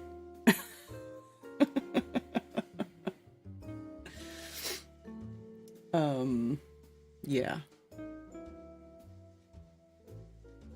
These go to 11. That's what I'm saying, man. So what else? What else is going on? Let's see. There is some really cool video from Flatoberfest. Let me see if I'm gonna see if I can show you guys. I can show you guys some video. There's this really cute part. Let me see. Really cute stuff.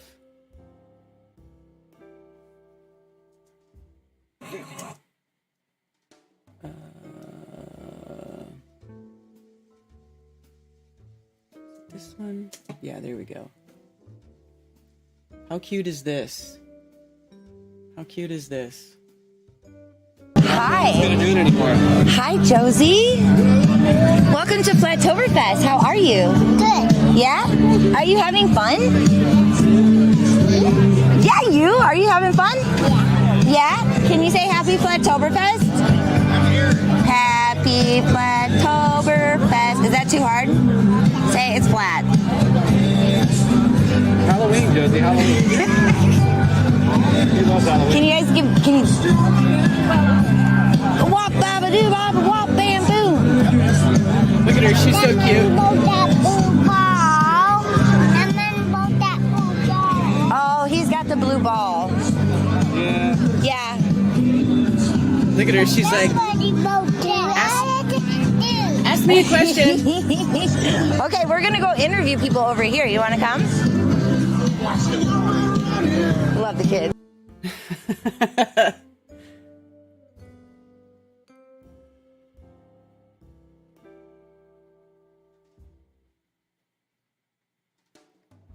Geico will no longer provide insurance for the Cybertruck because it's such a mess. Really?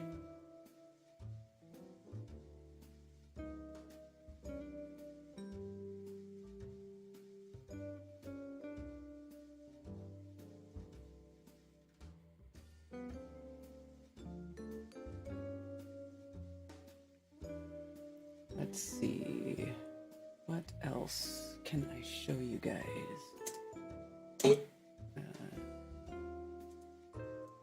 You guys should see DJ. Did you see, guys? Wait till you get a load of DJ with a mic, interviewing people. Where do we want to go next? Let's make our way right along. Hey, how are we doing today? Oh, very, very well. Thank you. You got some words for the Flat Earth family out there? Yeah, sure. Drove up from Key West. It's worth every minute being here. Yeah. And Karen B, thank you so much, honey. Pulling it off with style and class. Yes, we are. Yeah. And so many intelligent minds around here, and learn something new every day, but learn a whole lot more being at a Flat Earth Festival. That's right. Seeing creation for what it is, the complexity. This place is amazing. And God bless you, brother. Yeah, glad to be here with you. It out. We are figuring it out. Flat. We know it's flat. Now we're getting more into it. That's the easy way to say it. Flat Earth that's the easy way for you Globers. We're figuring out the true, the true nature of the sun, the true nature of the downward vector of quote unquote gravity, the electrostatic phenomena which surrounds us, and the resonance. That's right. That's what we're witnessing here. If you want to take a look, this frequency here, creating the patterns that go unseen by the eye. But the signature from our Creator is in all things. And things are far more complex down here on the flat earth than you might first realize. That's why it's important to look into it and ask questions. Let's move on. What a natural. What a natural. Yes, he's very tall.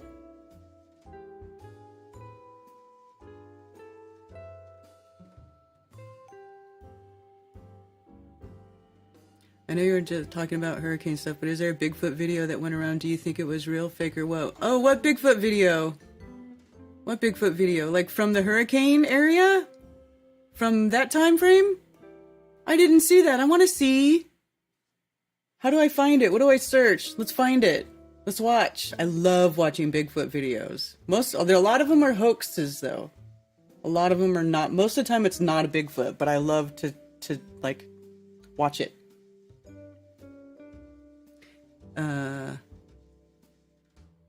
Kind of crazy. You almost seemed a little reluctant to do this Flatoberfest, but I know you were saying how it was the last one. Yes, it is the last one, and just the timing of it all. That you picked a date way in advance.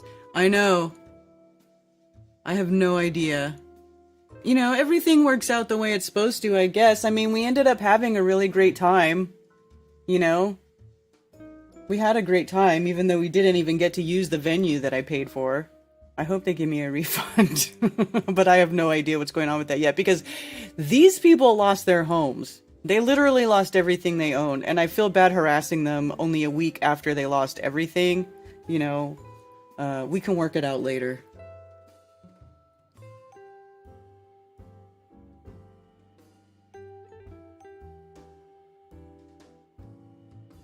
They have become accustomed to suffering the evils of the shaft.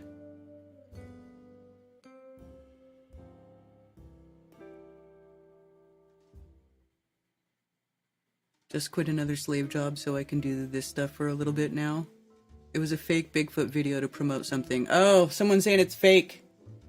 Most of the time it is fake.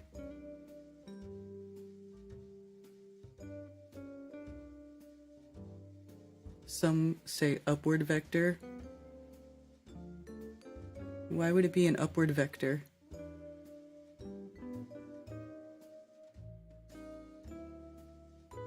Bigfoot is blurry, Mitch Hedberg. Yes, I love that. I love that joke. Or we call him Blob Squatch. Blob Squatch.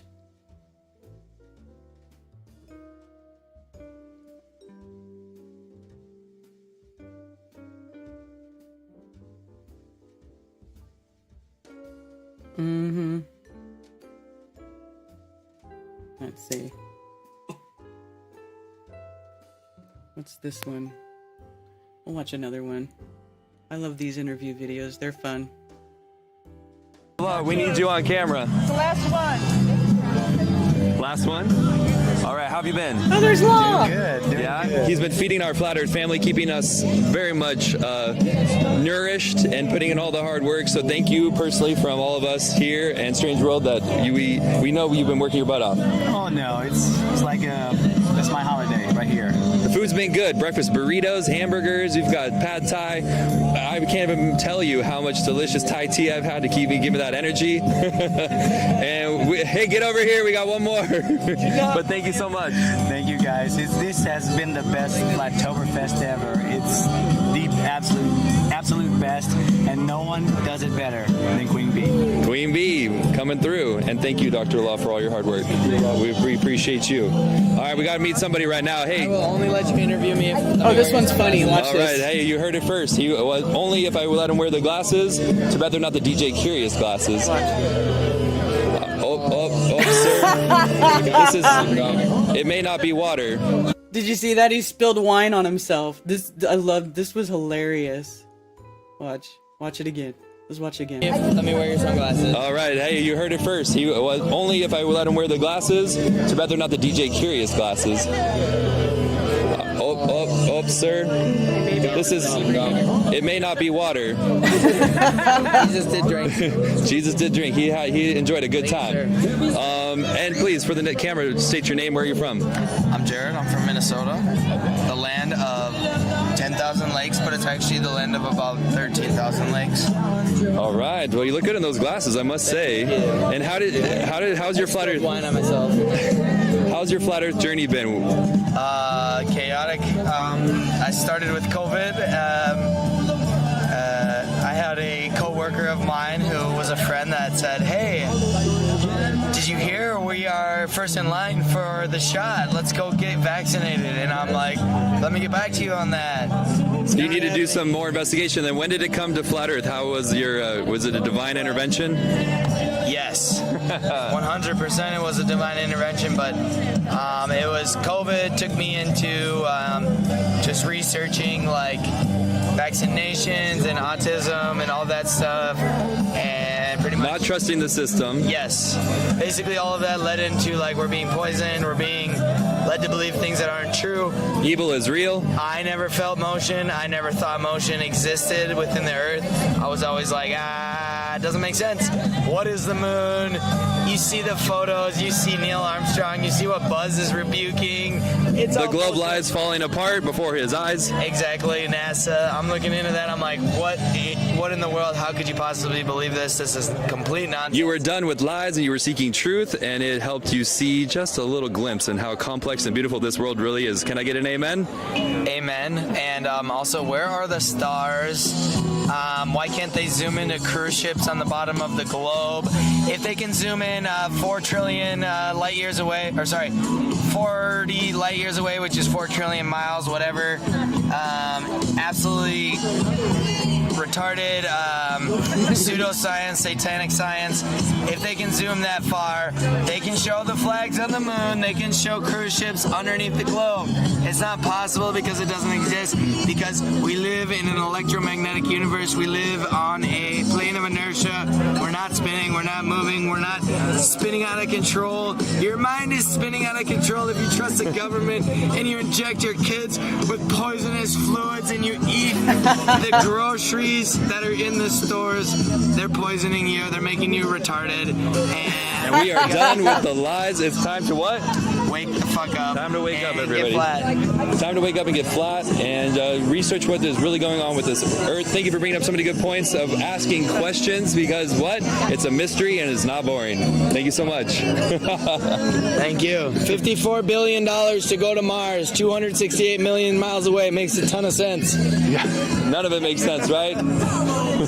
Thank you. That was good. Oh, hey, you want to wear those for a minute, or should I? I kind of do. All right. I feel like I can walk around now. Let's go. That guy was funny. Want me to keep going? Sure. All right. Hey, what do we got here? Hey, you having a good time? Oh yeah, just trying not to, have the beast of burden too heavy on my shoulders. Trying not to dance like Mick Jagger. My swagger is a mix between Mick Jagger, Iggy Pop, Ian Curtis from Joy Division, and maybe a little Jim Morrison in there. All right. Hey, yeah, we're letting that beast of burden off our shoulders and throwing it on him and letting it go. So, amen. Is this? Let's have a conversation real quick. Is this it? Or are you guys doing like? Your mic, remember? Oh yeah, that's right. We got to talk up because we got Mick Jagger singing some gospel tunes from the late 60s. Yes, yes. So, how did we do this? What do you want to talk about? And how'd you get into flat earth? What was the one thing that stuck with you? I got into flat earth in 2015. I was driving across the flat plains of Kansas, listening to the Higher Side Chats with Greg Carlwood, and I was already devouring his whole catalog. I was really into him at the time, and he did that seminal, groundbreaking, explosive, fractaling supernova of an interview with Eric Dubay. Watson. And I vividly remember driving on this road trip, doing a shakedown run to Colorado, and I was like, flat earth? What the fuck? Well, I listen to anything, let's go ahead and see if change my mind, whatever. Right. By the end of the interview, I was yelling out the flat plains of Kansas. There you were. Disbelief, like, wow. You were in right it. out of the gates, all the arguments and defense. You got to tip your hat to him. Eric really knew how to spin a yarn. He was able to give us a lot of info in a quick, concise manner. And yes. I think, thank you for that. And I think for, Witchett, I think, has kind of taken that torch. He's like the high intellectual that can articulate language in a really, really professional and articulate, like an academic way that's accessible to a lot of people. And Eric had that same thing. So after that, I did a deep dive for like 3 years and got involved. I took every flat earth. I went flat really fast. It becomes an obsession because truth feels changed good. My life. Lost a lot of friends, got shadow banned online, was made fun of and ridiculed, and I thought it was going to be this huge flat earth revolution. I thought wow, this is so easy to unravel. There's the house of cards is falling down, and all of a sudden by 2017 they were doing damage There's control, Bonnie. and all the hit pieces were coming out, and they were getting Joe Rogan to spin his false yarn about just making fun of flat earthers. And before I know it, I was like, what was like getting ready to explode, it got crushed, and then now here we are. They didn't crush it, it just kind of, it's just simmering, right? You can only simmer. It's boiling. The pot is boiling. It didn't explode into the fabric of culture like I thought it was going to now, but I was excited with that, which it brought up the idea that maybe the 100th monkey syndrome might be upon us. The critical mass that Mark's favorite thing to say. That we've been like longing for might actually happen in the next year or two, and it could blow up into the fabric of pop culture. Yep. And to be there at the beginning, hoping it was going to happen then, and it didn't, and just waiting 8 years or something. And if it does happen, it's going to be exciting. And like he said, we got to be careful, and we got to be calculated. We got to have faith. We got to have faith. We got to have faith. Yes. Hey, thank you, brother. And great to meet you. Yeah, brother. All Hey, right. when you're done, we'll. Okay. So keep. So that's the end of that one. That was a good little clip there. Yes, Liz, this is my footage. I'm editing all this. I'm going to edit all this stuff together and I'll upload it in its own video. This little stream of interviews that I went around and did with, I started out with Nico and then it got passed off to DJ. And DJ did a bunch of them. But yeah, that's my footage. Footage.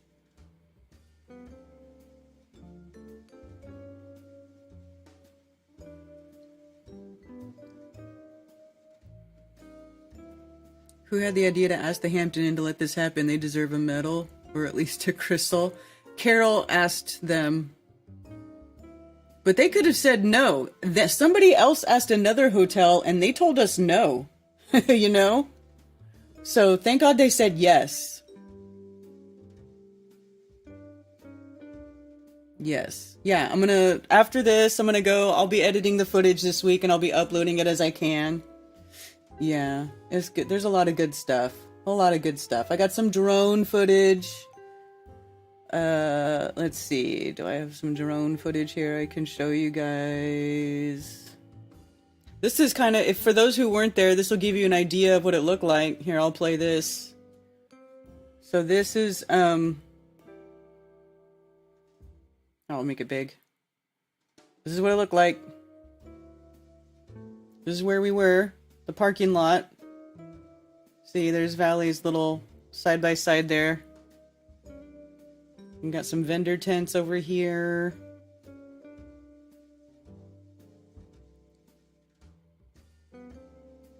Vendors back here. So it's like this strip. It's like this strip of grass behind the hotel. It's the dog relief park. It's where people take their pets to go potty. But it was nice. It did not smell like dog poo or pee, thankfully. And it worked. It had enough room. It worked.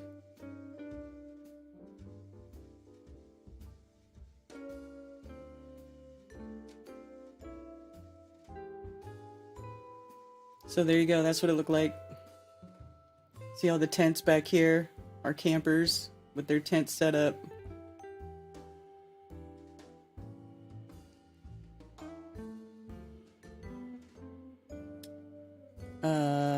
I think even after this, there are even more tents set up. Maybe. I could be wrong. I feel like there was more tents than this at one point.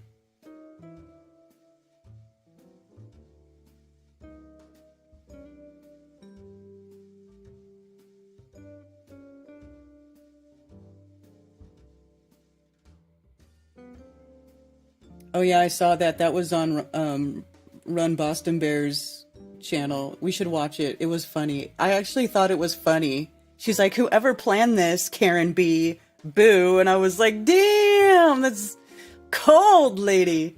Like, I actually didn't plan things to go this way. I planned them to go a completely different way.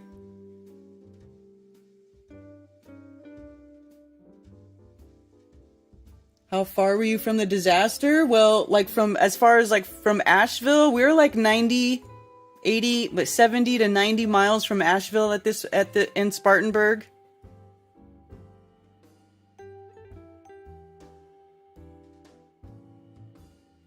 So this was our setup. This was our makeshift stage.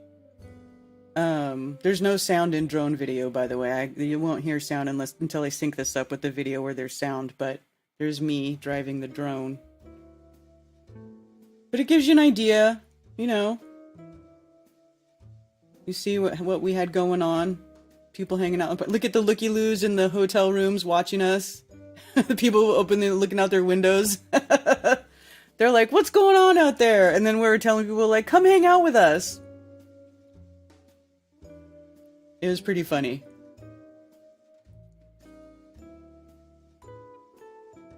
Yes, OBL. Let me see. Is there another one?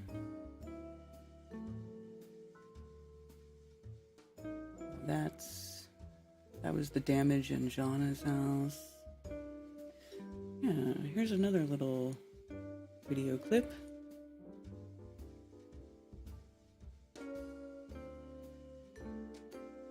You can see the big line here for the gas station because there were still people trying to get gas at this point. Huge line in the gas station. See, both of them have lines. So, yeah, just trying to show an idea of where we were at. That's the 85.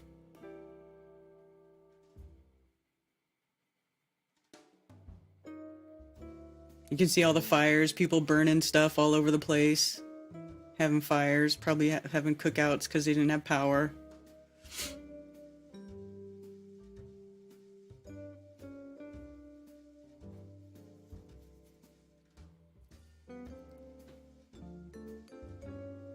Uh, 66 miles, it says, between Asheville and Spartanburg. There you go. Yeah, I was going to say 70. So that's right, about 70-ish. About 55 miles due north of where this hotel was and 3 miles from my house. Yeah. So that's how far we were away from the flooding. That tells you.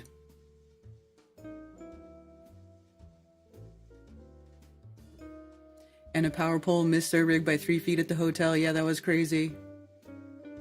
With Josh. Oh, I have an interview with Josh, too.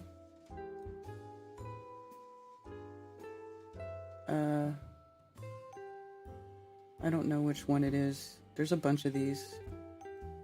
Hey, gentlemen, your time has come. I would absolutely love to. Oh, okay. Freeman Fly. Oh, I can't put Freeman on my channel. I'll lose my channel. Here, I'll play this, though. This is a good one. This is Brian. Brian went and collected some funds so that we could tip the hotel for letting us stay there all weekend and use their electricity. Okay. I've collected some tips. I mean, the hotel was great. They let us use their electricity. They were letting us use their bathrooms. They fed people breakfast in the morning. They were really, really great. Here for the Hampton Inn, who helped salvage Karen's event. They were huge help for us. Which I think is beautiful. Thank you for doing that. We got, thanks to this community, we got like this between $400 and $500 in my hand. Wow. And maybe even more by the time I make it to the desk. Yes. We're going to thank them so much and let them distribute it amongst the staff because they came. We should send this to them. They came through huge for us. They came through huge. Thank you. We appreciate you so much. God bless you all. The music camp got washed out. Karen, I heard you heard from the guy. He's alive. He's okay. Thankfully, he's alive. And as much as we would displace, we understand that that's nothing to people that lost their homes and shit. So, prayers for all of them.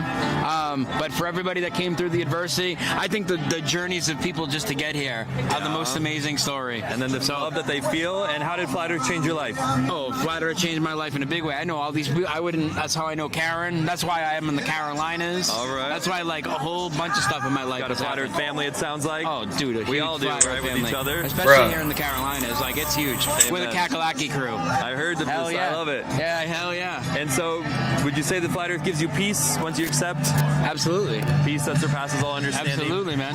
Amen. Amen. Hey, well, we appreciate you here. Looks like everyone. Thanks for taking care of the staff. Staff, we really appreciate you, and that is definitely awesome. Make sure that they. And my gimbal just died. All right, perfect. No, that's cool. They deserve it. I hope that it goes to everybody who is working. When I first got here, you offered to give me some cash to get a room. I don't forget shit like that. I appreciate that. Oh, you're welcome. You know, I didn't end up doing that, and I pitched a tent. I don't even remember, but hey, whatever you need. I appreciate it. Thank you. Should we get Ted? I already got Ted. Oh, you did? Okay. Let's get Sean. Excuse me, men, but your time has come. You ready to say something about Flatoberfest? Yeah. All right, come on over. We got him already.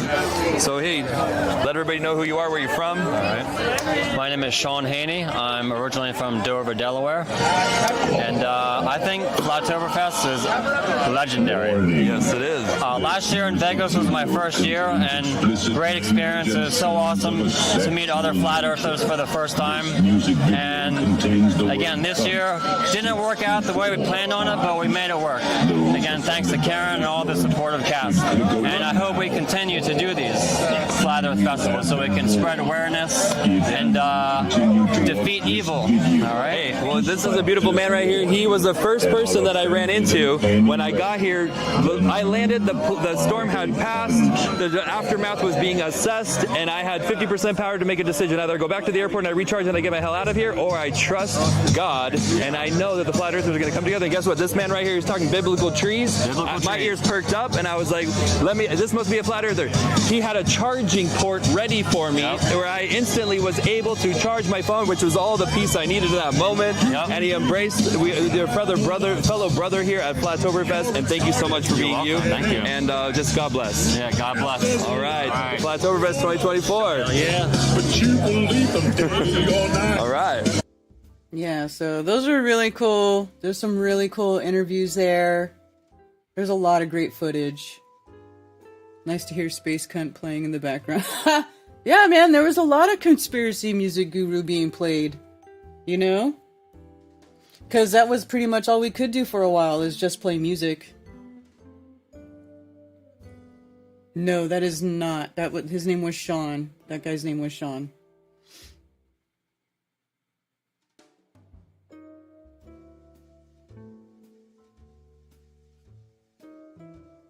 Yeah, it was a good time. Yes, Balderson's there. He was there. I'm sure I got video of him somewhere. I know he did a talk for a minute, and he started talking, and it was like before I could even start the camera, and I was like, oh shit, I gotta start the camera. Here we go. Here's Carol. This is the one who was at the hotel and asked them if people could come hang out here. You were asking who did it. It was over here. Say something Carol. for the camera. First of all, how are you doing? She's been holding down the fort of this Flat Earth. It's hard to get. Thank you so much, Carol, for doing all the hard. It's hard to get Carol in the same frame as tall people like DJ and Ted. Work with Karen and just being brave enough to even contemplate taking the torch and keeping this going. We appreciate you. Thank you, doing a and you're fabulous welcome. job. Thank you, and you're welcome. Yes. And how did you get into Flat Earth? Y'all woke me up. God woke you up. And I give him all the glory for everything. And how do you feel now? How do I feel now? From that. I am so blessed and incredibly happy. But you have peace? I have a lot of peace, but I don't have any family anymore except for you guys. Well, I replaced my family with a really big, loving family. We are all God's children, and we are all family. We are. I love you guys. Love you too. Here you go. Thank you, sweetie. Let's keep it going. Okay, we got more people over here. We got to get on. I think it's Josh. Josh, we need your time has come. Oh, your time has come. Carl, you want to be next? Sure. You want to tell us what you saw this weekend? We need you. You know, they say everything happens for a reason. DJ was dancing like it was a what rave. had to happen for this to occur. All of from the high winds to the state of emergencies to all the little dramas for everybody to have to endure, for us to all to end up here. Just absolutely amazing. I think it is such a true sign of sort of that energy that gets projected out there and then bounced back to us.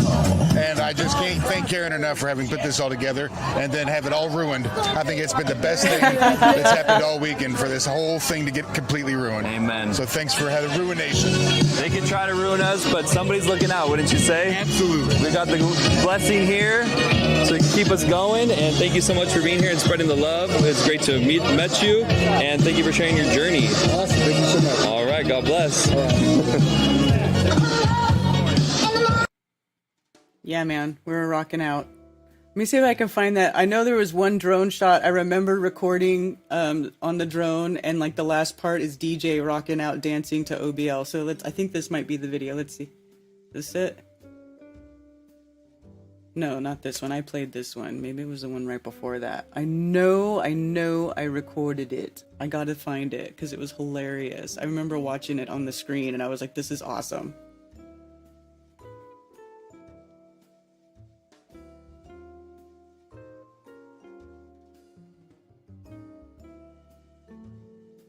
Yes, Brian collecting the tip for the people was great.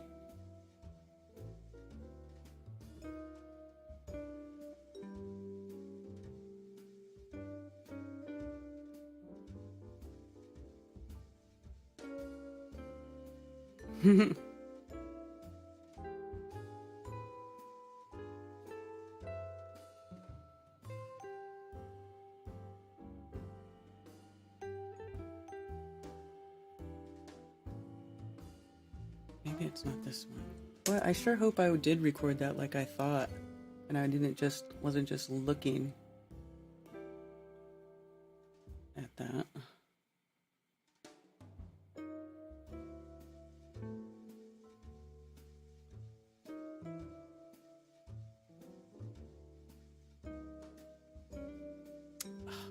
I'm gonna cry if I don't have it. I'm really gonna be upset.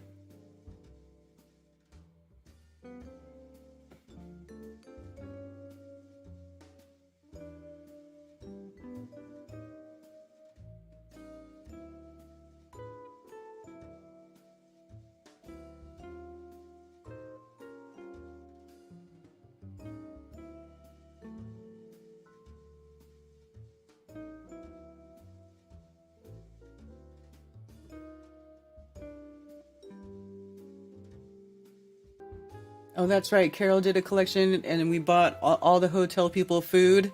That's right. And Dr. Law made them all food. Yes. Okay, I might be crying. Why is this not?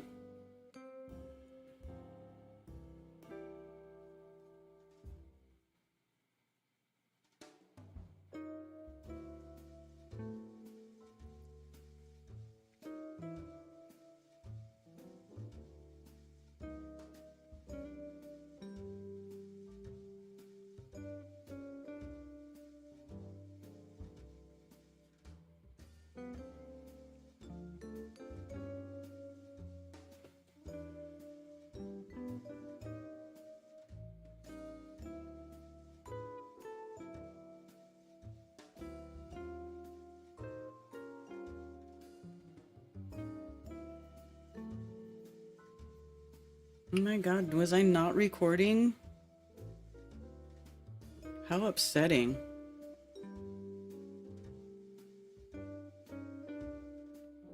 Alright, I give up. Maybe I didn't get that shot. Maybe I just saw it happening and I thought I was recording.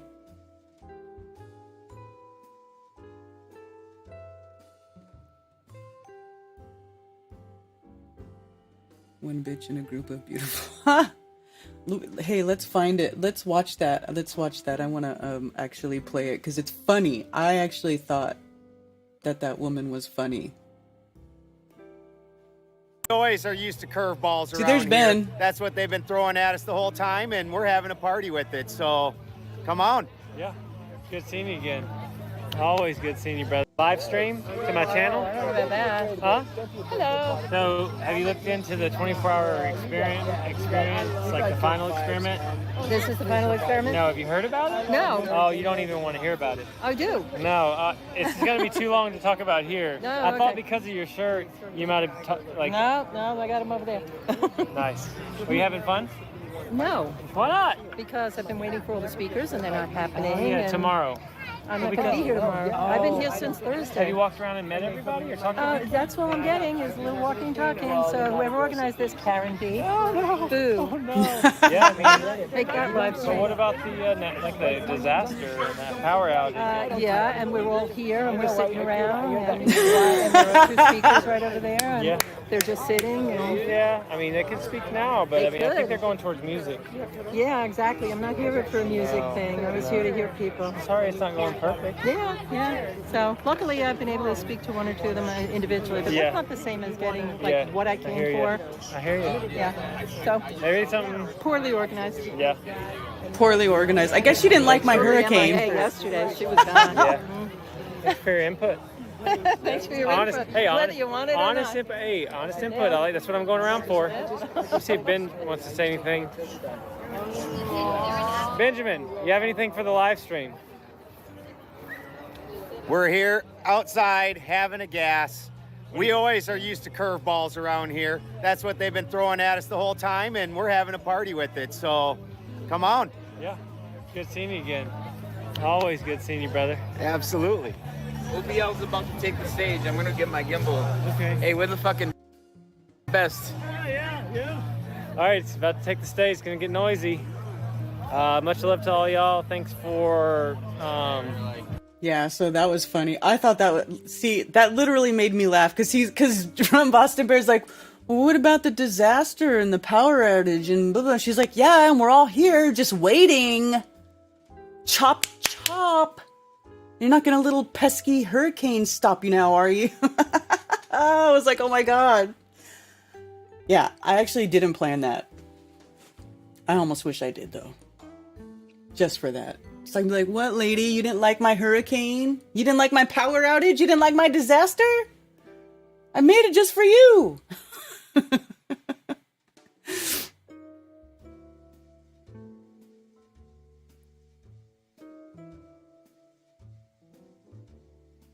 I don't know. Was she there with her husband? Maybe she's trying to get her husband on board and then all that happened and he didn't get to sit and listen to people talk like she wanted him to. But, you know, I mean, it happens. Shout out to like Mario couldn't even do his presentation because Mario had to leave early Sunday. So Mario was just hanging out. The symbolic studies guy, you know, he didn't do his talk. David Beverly was supposed to do a presentation. He didn't do one either because he showed up Saturday with a bunch of wine. He's like, I showed up with a peace offering. He's like, I don't know what's going on, blah, blah, blah. And he's been and he had damage in his neighborhood, like on his home. He had to cut a tree out of his driveway, I think he said. I'm pretty sure he actually had to cut trees to leave his house. So he had some damage and some stuff that he had to deal with. He couldn't stay. You know, Witsit was there. Witsit did the best he could. You know, we didn't have a monitor set up.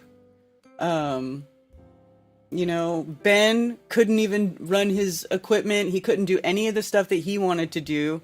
He just was able to talk a little bit. And then who else? I'm trying to remember the other person. I can't remember. Anyway, I didn't have my presentation. My power went out completely. I didn't even have it on a hard drive. Like I had nothing. I had none of my stuff. I couldn't get it. You know, it was just the talking part, the presentation part is probably the part that suffered the most as far as the event going, you know, because we were still able to play music because you don't really need a screen or, you know, the actual present, you know, they had instruments. Billingtano helped bring instruments. You know, we were able to at least kind of get that part, limp that part together. But as far as the presentations go, that is the part that suffered the most. So, is what it is. Loved all of it. It was so great that you were here, Liz, and we got to meet you. We loved it. We loved having you all here. The husband never came to the event, just walked the hotel parking lot, and I kept yelling his name.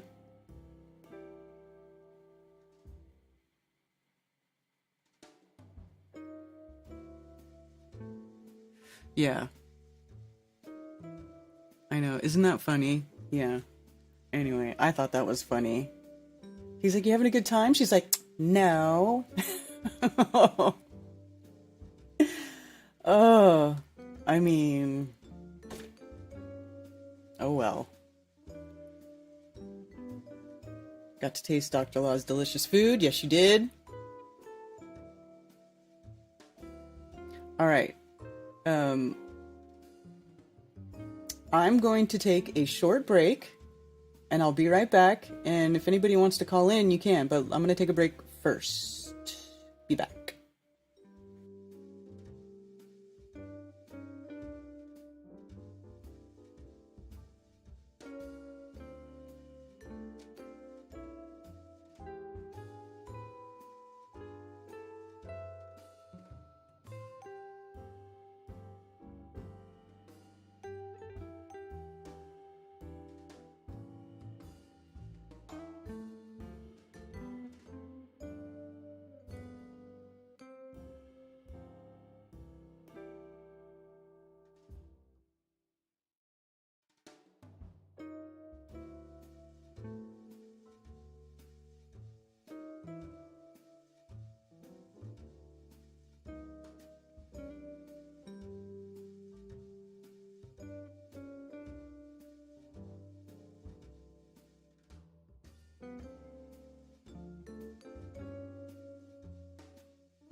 And we're back.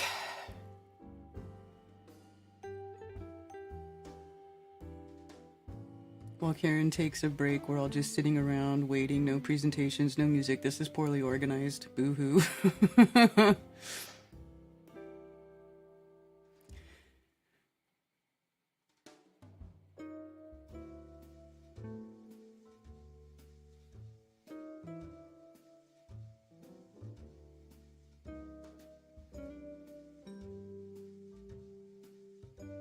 Insane. Who thinks Karen needs to throw one more Flatoberfest next year since it happened, but it didn't happen this year?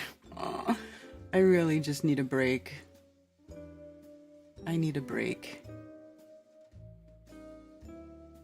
Although I'm hearing Witsit's gonna do something. I remember a few years ago, or a couple years ago, a couple of events ago, Witsit, when I was saying I didn't want to do it anymore. Because it's hard work, man, it's hard. So, he's like, well, if you don't do it, I might do it too. I might do it. I'm like, all right. So apparently he's going to try. So, and I'm not saying that I won't ever do anything ever again, but I definitely need a break. And I also kind of like want to I think I want to change, I just want to reinvent it, I don't know if that makes sense. Like, I want to do something, but I want it to be different. So we'll see. We shall see. He should do a flat fest in Antarctica. Dude, you think people think my event's expensive? People complained about the prices of my events. In Antarctica, your ticket price is gonna be like $40,000. Sure, everybody got 40 grand just burning a hole. Let's go have a flat fest in Antarctica. Cheers, Ray. Thank you.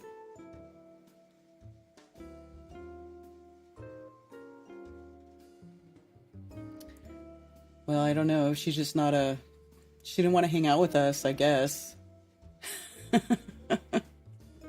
A Rising Earth Festival. Man, you know what? I'd like to see what happens. I'm actually curious to see what will happen. Like, what sort of things pop up if I don't do Flatoberfest. It'll be interesting. I'm surprised that, like, these old world people, these mud flood people, these Tartaria people, if it's such a fascinating subject and there's so much information on it and like, why aren't they having their own festival, right? Like, if there's, why aren't they just doing their own thing? Why does it have to be, I never understood that. Like, people get all upset because I wouldn't put that stuff in Flatoberfest. Well, why don't they just have their own thing? If there's so many people into it and there's so many content creators and it's the truth, well, why don't you guys just have a Tartaria conference or Mudflood whatever conference or whatever, Do it. Mudstock. Yeah, exactly.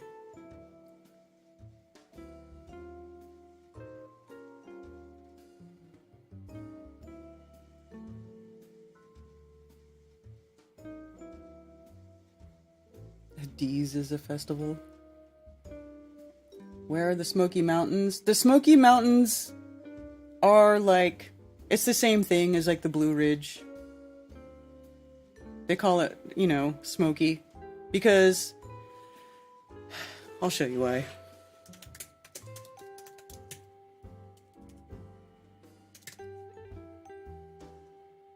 Great Smoky Mountains.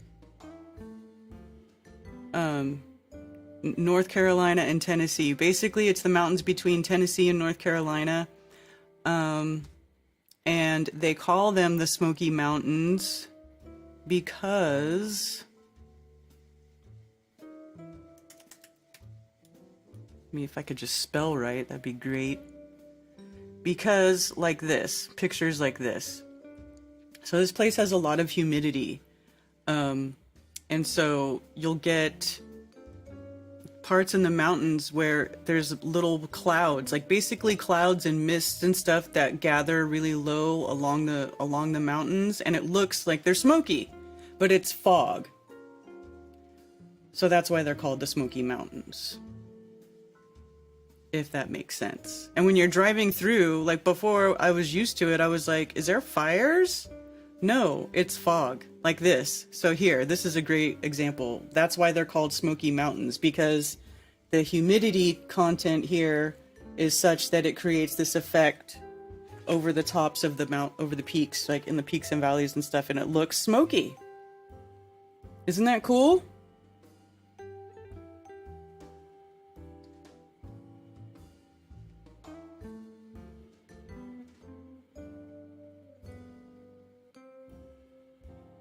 Yeah.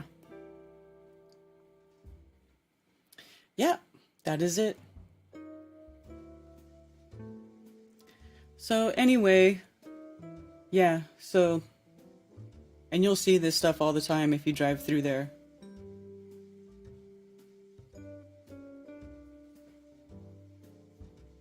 GreatSmokies.com.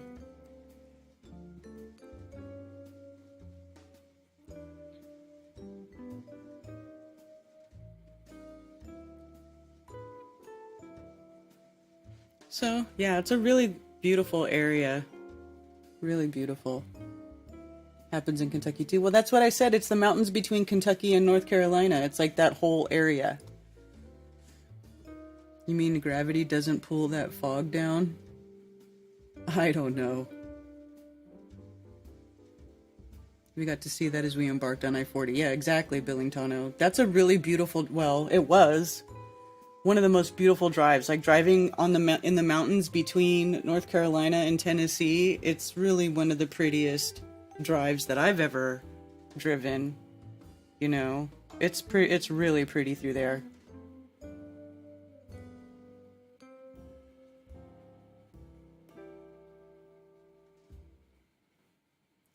All right. Does anybody want to call in? 704-666-1776. Or if any of you out of country people want to talk, I can create a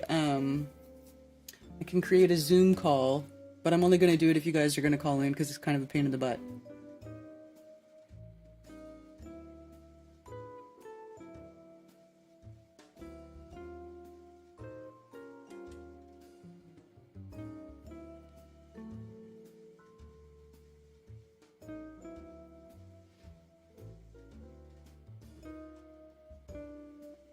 Sure was until it wasn't. Waterfalls coming down the mountain should have been our first sign. Yeah, that usually does not happen. Oh, you know what? I gotta play Billingtano now that you brought that up, because Billingtano and Lee and them, they had the craziest time getting to the event. They literally had to bust through barriers on the freeway, like not bust through, but move barriers.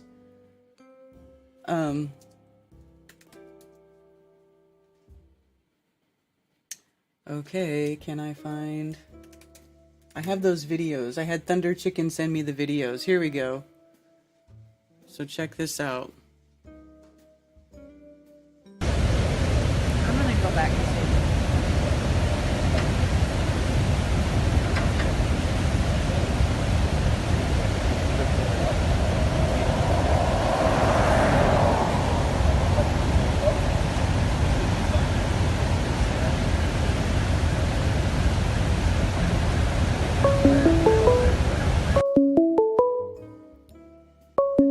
I gotta find the one where they're actually moving it.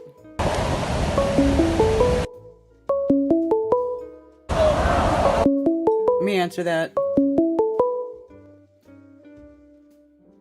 Thank you for calling Coffee Talk. You're on with Karen B. Hey, Valley Parks. Hey, Valley. How's it going? I'm struggling. You're struggling? Why is that? Is your leg bothering you again? No, I think my knee was healed by the people that prayed over me. Oh, really? So you still feel that? That's good. I'm feeling good, but I'm still on crutches, and I'm so disappointed I didn't get everyone a ride in my side-by-side. I'm so disappointed. I feel so bad. Yeah. I wanted everyone to have fun. Right?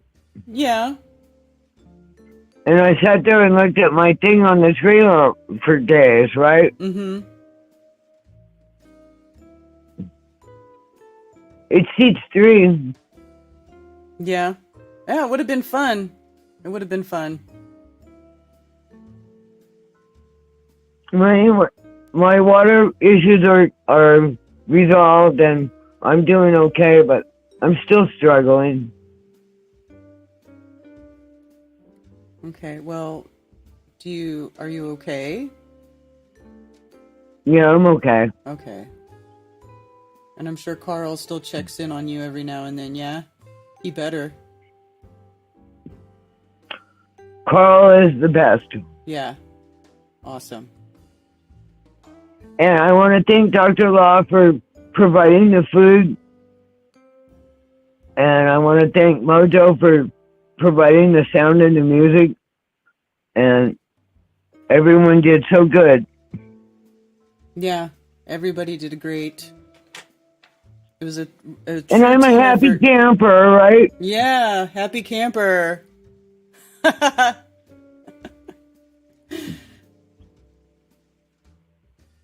So I wanted to tell you, we're so proud of you, Karen B, and nothing is your fault. Don't feel bad about anything. Well, thank you, Valley. I appreciate that. It ain't your fault, blah, blah, blah, blah, blah, right? Mm-hmm. And luckily, we topped off with fuel Thursday night, and we didn't have to wait in the lines, right? Right. And cash is king, right? It certainly was this weekend. Anybody that needed money, I had some to give them, right? Did you? Yeah, baby. That's so awesome, Valley. You're a great person. Just like Carl, just like everybody else. We have the best people. That's why this weekend worked the way it did, is because everybody is so freaking awesome. And everyone was such a gentleman to me going over the curbs on my crisis. It was a fucking nightmare. Yeah. I didn't want to have to walk over curbs, okay? Do you understand what I mean? Yes. And everyone was so kindly to me. And I had men grabbing me under my armpits. You know what I mean? Mm-hmm. But everyone helped me successfully. I didn't have a stumble or a fall, and we are the best. Yeah. And we are strong. Yes. And everybody's still saying they still have your ring on. They love the rings that you handed out. I wish I would have bought 200. I only bought 100. Did you give all of those away? Hell yeah. Wow. I should have bought 200.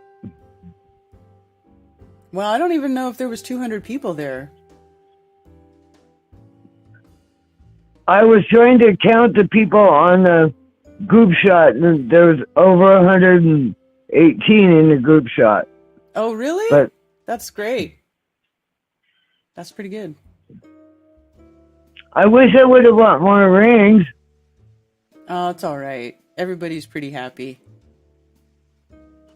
And I love my flat earth coasters. Oh, yeah, from Stephanie and Sander. Yeah, that's right. I don't have them up here. I should have brought those out to a show.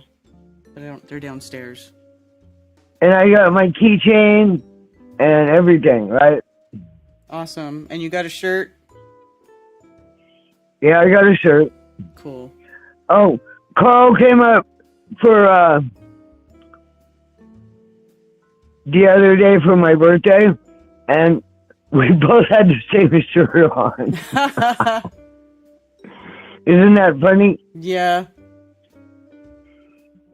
Yep. And the people at the cafe are like, "Who's your friend?" Like they gotta know what's going on, right? Mm-hmm. I said, he's my photographer friend. He does Moon and Saturn videos, right? Mm-hmm. They gotta know your business around here in the South, right? Yeah. Anyway, we had pizza and my water is going and my electric is on and blah, blah, blah, blah, blah. And I have to give a shout out to Mojo's friend. I have the same EcoFlow generator that she does. And he ran that whole sound system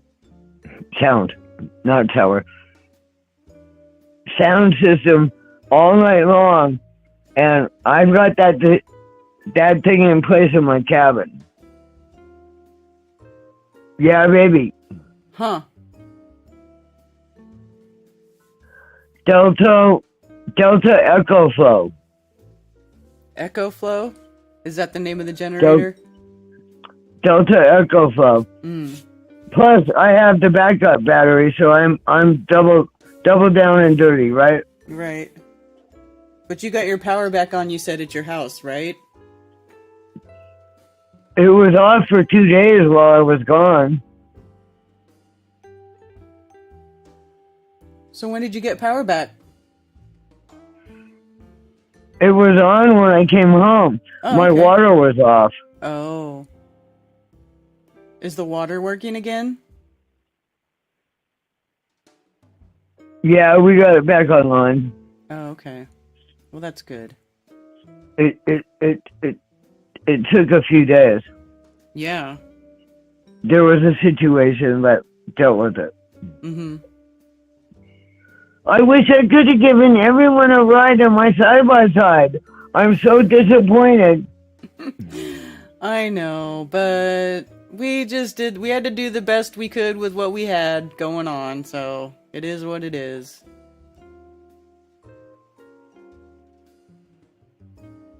I like to have fun, girlfriend, right? Mm-hmm.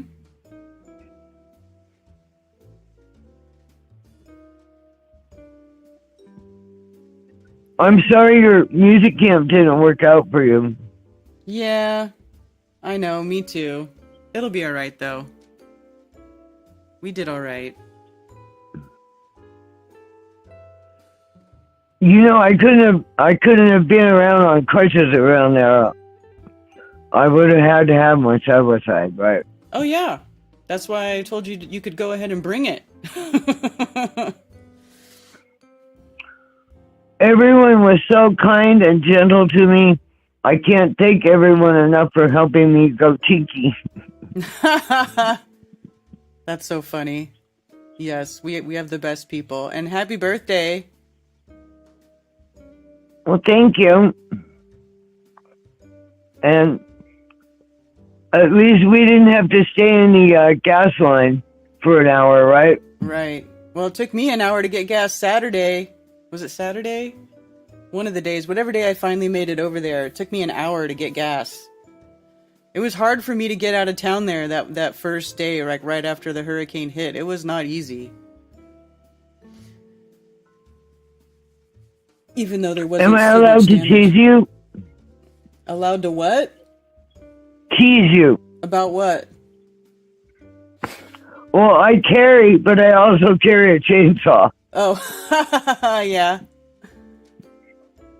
Yeah, man. All right, I better shut up. All right, Valley. Thank you for calling. Love you, Karen B. And don't carry the burden, okay? All right. Every shit happens, okay? Yes, it does. We love you and blah, blah, blah, blah, blah, right? Yeah. Thank you, Valley.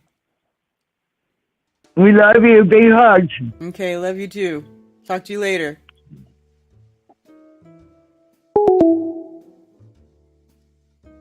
It's too funny.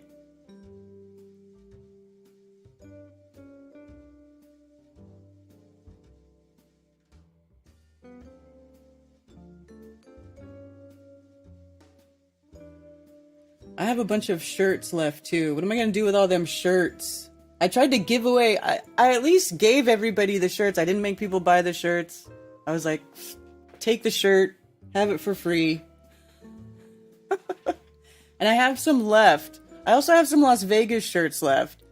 Does anybody want some Flatoberfest 2023 Las Vegas shirts or Flatoberfest 2024 Hurricane Edition shirts?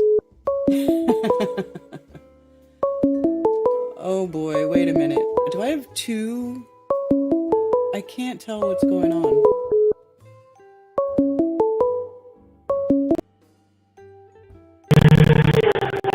Whoa. Hello? Hey, Karen. Hey, Karen B. Tony Hey. Coriolis. Hey, Tony. What's going on? Hey. Not much, just here at work, keeping busy. I did have one thing. I wish I could have just chimed in on Valley's call. So the Flatoberfest shirt was the same color as like a purple and yellow Flatoberfest hat that Valley was wearing out there. Mm-hmm. And I saw on the last day, since I left on Monday, Critical Inception was out there, and then it was like me, Alex Weeks, Sandra, Stephanie, and Richard standing around. And then he just said, "Hey, that's a nice looking hat. Whose is it?" And I go, "Shit, I think that's Valley's hat." So I don't know if anyone picked up all the scraps at the end of the event, but I think Valley's hat was out there. If anyone did pick that up, just wondering. Oh, I saw somebody posting about it, and that they found out it was Valley's hat. I don't know if she got it back or not, though. Yeah, I never heard the ending of that, but I at least know, just talking it out here in case anyone knows who picked that stuff up. Yeah. I should have, knowing Valley's hat, but Yeah, she was the only one I Whoops. saw wearing a Flatoberfest hat there, so. yeah. And it is a cool hat, Valley. I was jealous of the hat as well. Yeah, I made those hats in 2021. Yeah, and you said you have leftover shirts and stuff. Are you talking about for this past event? All Mhm. those shirts? Yes, I have some of those, and then I also have some from 2023. I have a lot of Flatoberfest shirts. I saw that you had the whole setup over there, and I know it was kind of by Dalu, and where everyone was signing that poster. Mhm. And I was having such a fun time out there. I forgot to go back. I was going to throw all the rest of my cash there and get as much as I could. But yeah, I'm by all means open to stuff. If you throw stuff up on the store, I know someone who I went to this Flatoberfest with. They left early, but they were looking to get a shirt. Are those going to go up on your website? Oh, I could, and then just have people pay shipping. I'll still Yeah, just give them totally. out, and just people can pay for shipping. Yeah. Yeah, I know at least one order for sure. Okay. So someone was asking me to check that.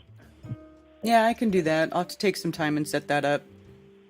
And then I got to Yeah, count that'd them be out awesome. and see what I got left so I can put the inventory there.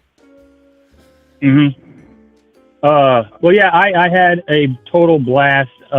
Not anywhere near a complaint from me. It went blissful for me. Sandra, Stephanie, Richard, we were hanging out the whole time.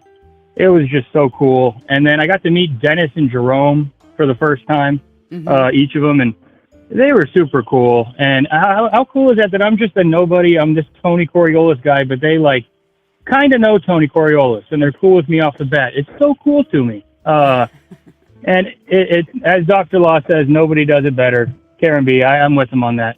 Thank you. All right. Well, thank you, Tony. Thanks for always being so supportive and for coming to the events. It's awesome. Totally. And if anyone else does anything, I will 100% be going to whatever the next event is, but I will not go to a Rising Earth festival. I won't either. Yeah, I'll go to any other one, but yeah, count me out of that one. That's so funny. Yeah. All right. Peace out, Karen B. And lastly, I just wanted to say, you know how I'm a water monkey and you're a fire snake, right? Uh-huh. So Valley Park is a fire monkey. So that's just funny. so you know. Yeah. Right on. Yeah, I just figured I'd shout that out. But all right. Peace out. Later. Later. All right. Let me call this person back who is trying to call.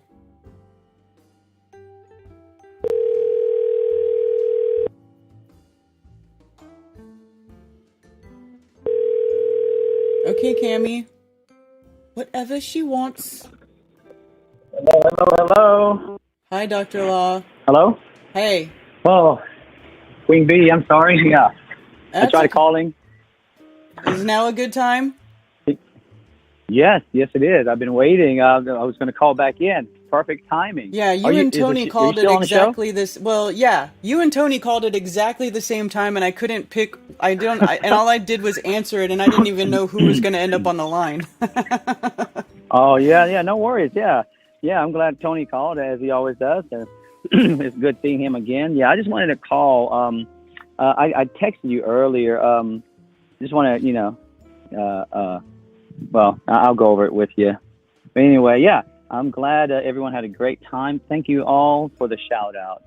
It really, guys, I do this on a daily for anyone, anybody. You guys are special and very unique people, just like everyone else. And I would do it for anyone.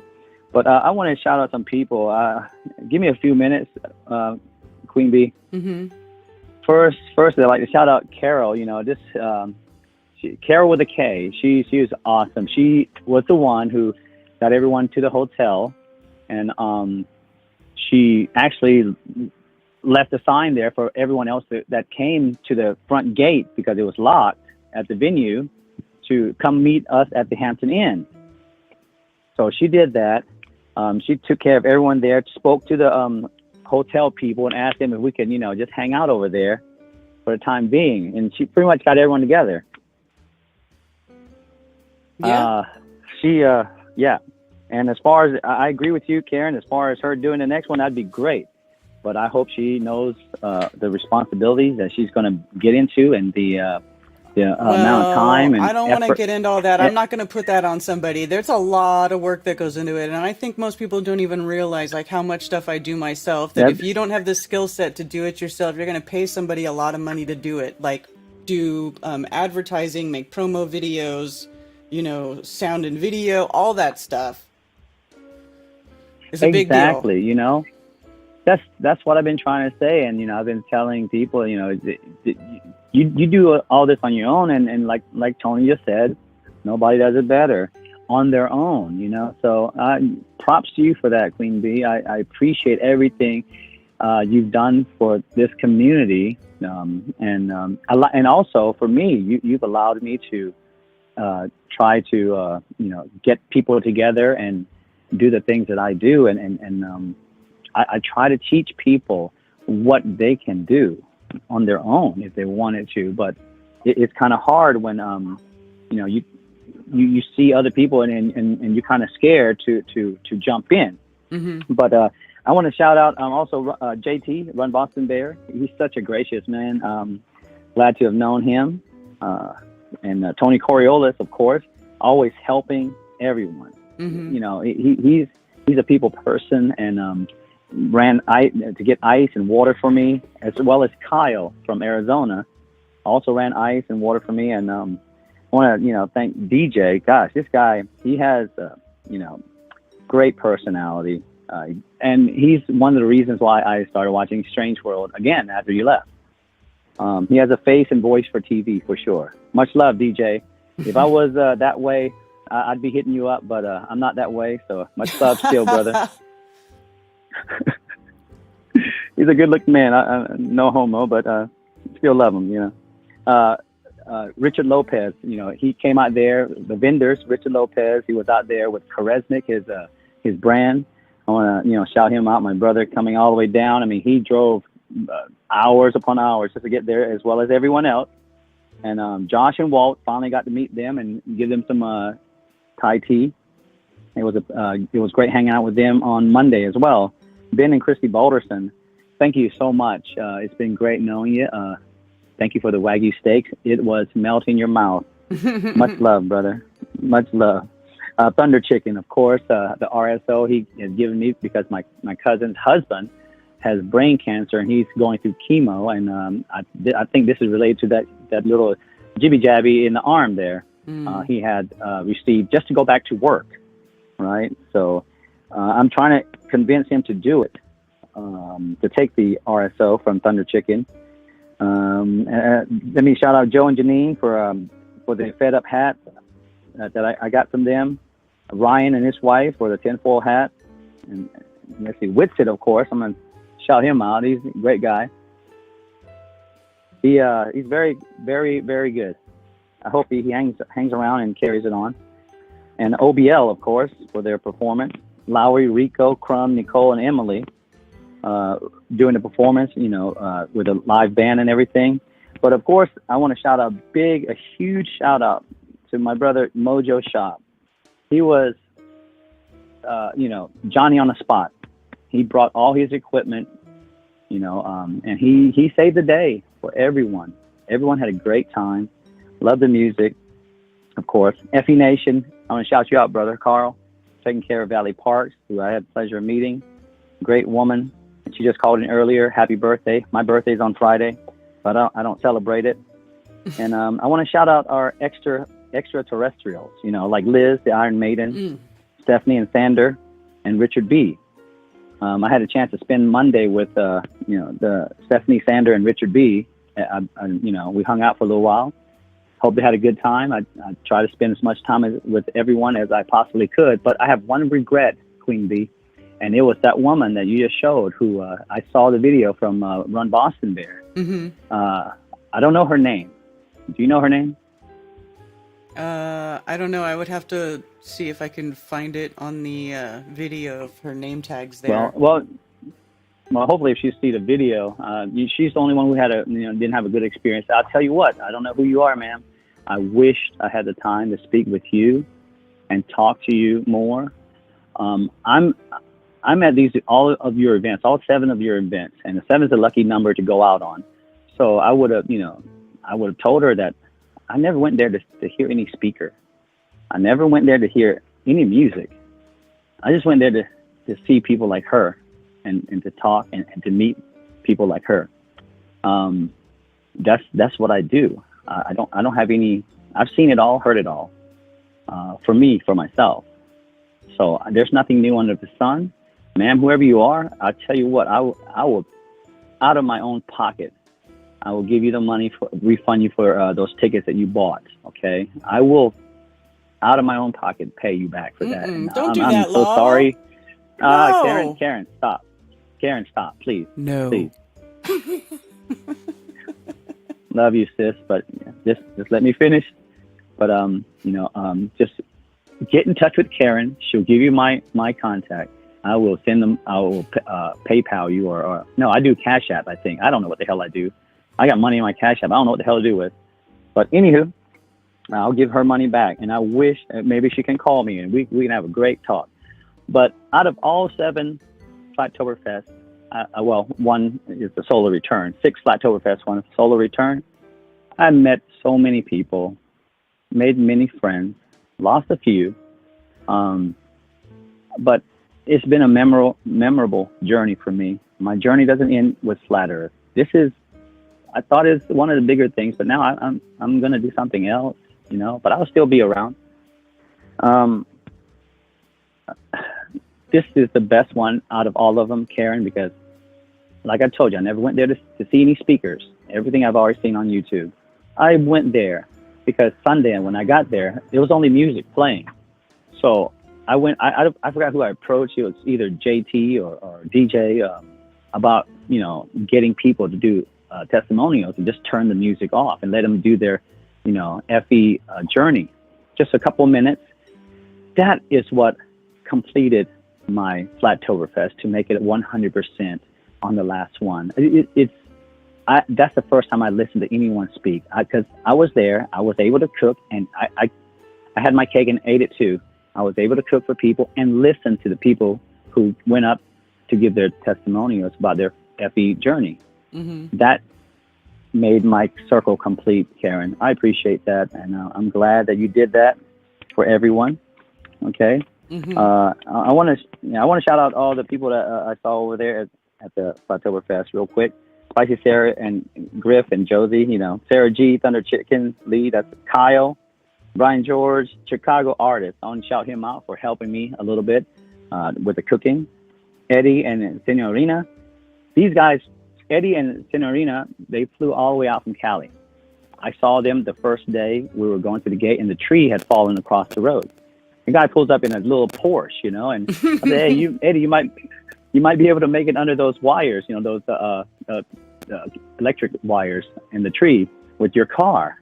But man, they were so gracious and they were very appreciative just being there. They knew, I think they knew deep down inside that venue is closed.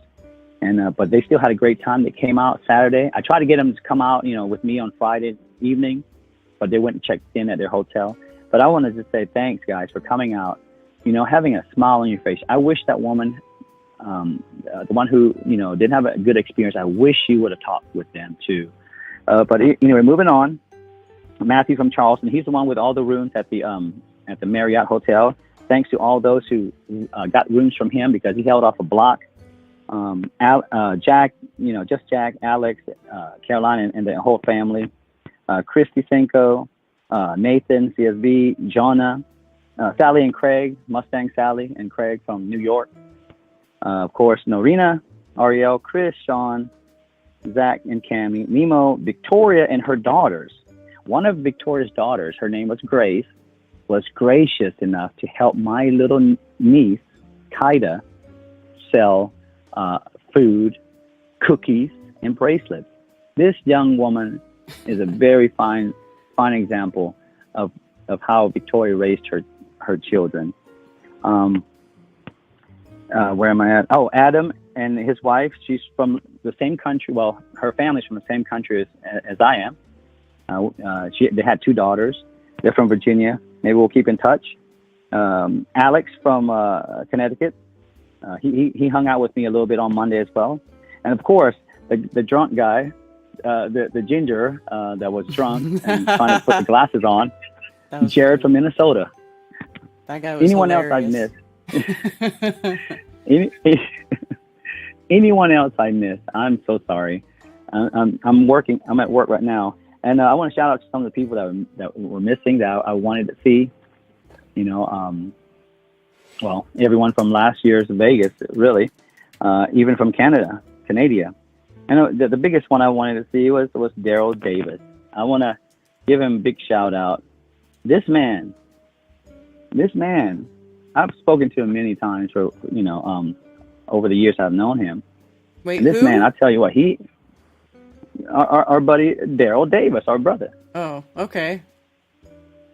He wasn't there. This man, I know, yeah, he couldn't make it, but his spirit was there. I could smell it in the air, if you know what I mean.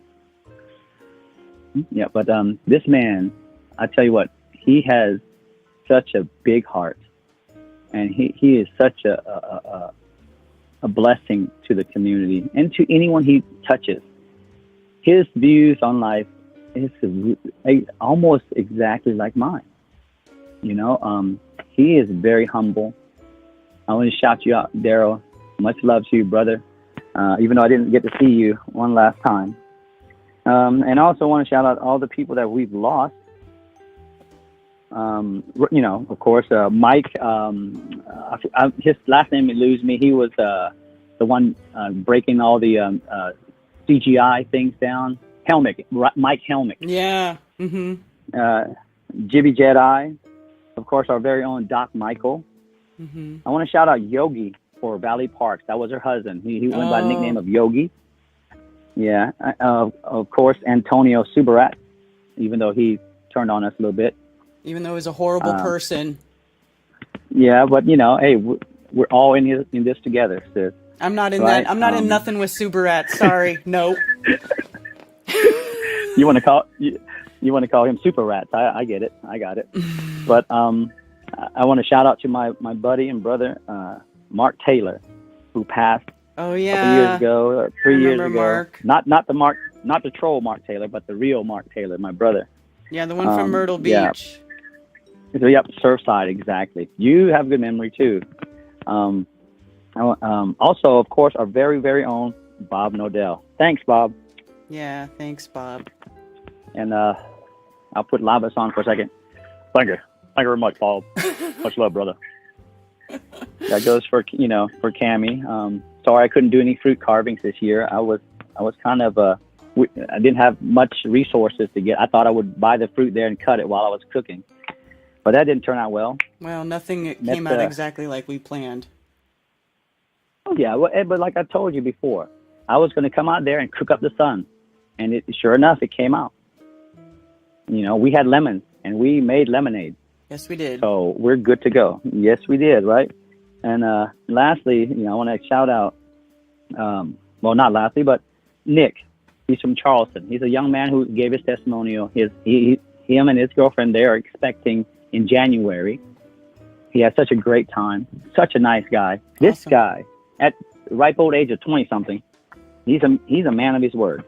He told me, La, if you need hands at Flatoberfest, I'll be there. And sure enough, he called me a couple of weeks before, said, I'm going to be there. I said, okay, I'll see you there. And he showed up. He knocked it out. Everyone was speaking highly of him. I also want to thank my sister and my brother, Ruin, my sister, JJ, my brother, Ruin, and my other sister, Chris, that's Ruin's wife.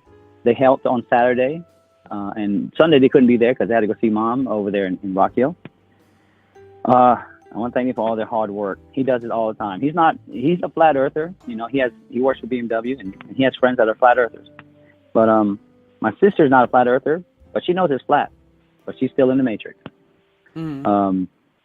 Yeah, she had a great time. And also, I want to say that I texted you earlier about something that, for my sister. She has a nephew from her husband's side who has young children, and one of his daughters, a 7-year-old, one of his children is the girl, is a 7-year-old. She's been diagnosed with aplastic anemia, which is a very rare blood disorder, and she has to get transfusion. So he's out of work, but he's got to GoFundMe. I don't know. Can I post it in the chat? Yeah, you should be able to. If you have, I can post it. I have the link you sent me. Yeah, it's in a text. Yeah, can you please post that?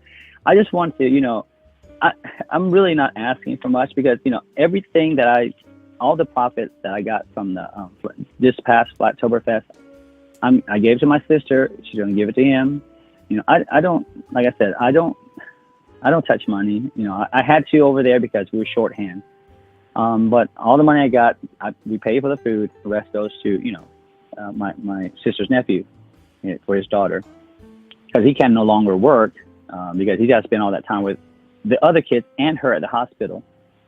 So if I'm just asking, I just want to just ask one time. I hate asking for anything. I've never asked for anything, but I just want to show him what we as a whole can do as a community, an FE community, how we can come together and help. I've done it everywhere I've gone. Even though I couldn't cook, I've raised money. I've given it away just because I want this to go on and people to get and form a bond, a brotherhood and sisterhood, bond. Because I've never seen that anywhere, and I thought I saw it here. There's some that are here and some that's not. So, and that boils down to human nurture, not human nature. Having said that, everything that we know and that we go through, all the bad things, that's from nurture. Nature is from all the good things, the love, the camaraderie, companionship, the desire to know one another. That's human nature. Okay, don't get that wrong, guys. And even though we don't get along with people, just know that it's nurtured. They're nurtured into that. We are nurtured into our thing. It goes both ways. One side is not always right. Okay, so with that being said, could you please spam that out? And I would really appreciate anything, even a prayer, just for this young, innocent child. Probably came about from the jibby jabby, causing her disorder. But she's innocent in all this. Mm-hmm. And I want to see what we can do. If you guys can spread it far and wide, anyone who's in the chat can spread it far and wide to any channel or any channel that's listening that's FE related. I'm asking from the bottom of my heart, if you guys can do that, I would really appreciate it. All right. Yeah, I posted it in the chat and I pinned the link in the pinned comment. It's right at the top of the chat. Right. Yeah. For those who have children, you understand. Mm-hmm. And those who don't, in this community, you will learn. Just hang in there, stick in there. I might not be around much, but hey, I'm in there in spirit. I'm their spirit, yeah. But yeah. Now, lastly, I just want to thank you, Karen. Thanks for all the memories, all the good times and the bad, highs and lows. Yeah. Thank you, Law, for everything you're always doing for the events. Yes, come on, shut up. You helped raise money for a bunch of people that needed help over the years, Like we helped Carly Sunshine and her family with her brother and a bunch of other people. Like, I don't even remember. We did a bunch, but we helped a lot of people. Yes, you did. You did. You allowed me to do what I like to do, and I did it, and we all pitched in. And I just want to thank the community for all they've done. And I'm asking one last time, okay, if you guys can. If you can't, hey, I understand. We're all in this matrix. I'm back in. I came back home about midnight on Monday. Tried to go to the gym, but they were closed. I worked 5 days straight, 70 hours. And, took a day off last night. But I'm back on the grind. So I'll put in another 90 hours this week. and let's see how it goes. So, you know, All right. I appreciate everything, Queen Bee. Much love to everyone in the chat. I have no bad feelings towards anyone. I just wanted to teach everyone what I've learned, and I hope some of you at least get it, because if I touch one person, that now there's two of us, and if they reach another person, now there's three of us. You know, it can go exponential from here on out. Please spread the love, and it's not hard work when you love to do what you do. You know, I like what I do, and I do what I like. That's what I like to do. Okay. Mm-hmm. So, yep, that's my rant, Karen, and and everyone. Thank you for listening, giving me the time. Thank you for being there, being supportive, and thank you for all the thank yous, which I don't really care at all for. I just rather have a hug. A hug says it all. Yeah. Yep. So, and and shout out to my friend I met over there. She was staying there. Her name is Cray. She came here to eat because she saw that we were cooking. So I cooked her dinner. Had a good talk. I'd like to see her once more. But we'll see how it goes. All right. All right, Law. Is that it? That is it. Thank you so much for calling me back, Queen Bee. Okay, no I love problem. you. I love you All too. right. Take care. All right. Laters. All right. Laters all. Later.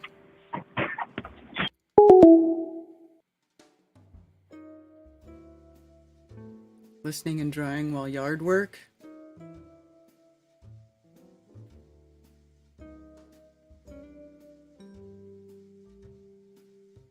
Those spring rolls were pretty good. All the food was really good. Definitely sustained me that weekend.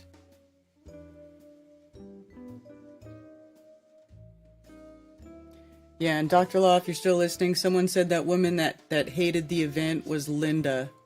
Her name was Linda. I don't know what the last name is.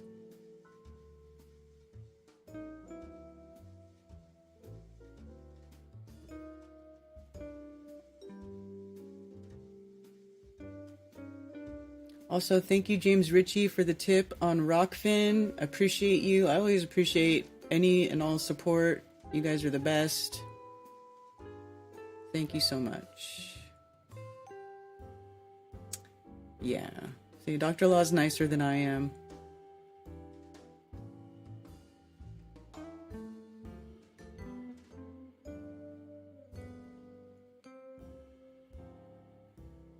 Victoria did a FE Journey story. Yeah, I think I got her on the big camera. I don't think I got her recorded on that little handheld one, the video that I was showing earlier, but on the big camera, like if she went and talked, because people were telling their stories Saturday before we put other people on stage, right?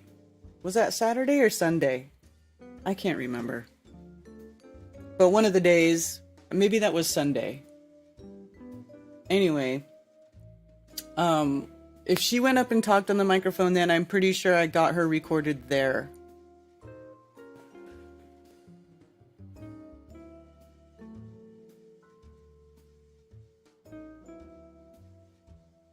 Why'd she not have a good time? I don't know. She didn't like my hurricane, I guess. I played, it was just a woman that Rum Boston Bear interviewed, and she said it was poorly planned, you know. Well, that's not what I planned, lady. At all. That is not at all what I planned. I do not spend months and months and months working on these events to tell you to go to the dog relief park in the back of the Hampton Inn. That was not my original plan. Not even close. So this link is for the little girl who needs a bone marrow transplant. It's a girl from Law's family. The link is pinned in the comments. If you can donate $5, great. If not, maybe share it. Say a prayer for this little girl. She's going to need it. Thank you, Billingtano. Billingtano says you just donated for Dr. Law's. Thank you.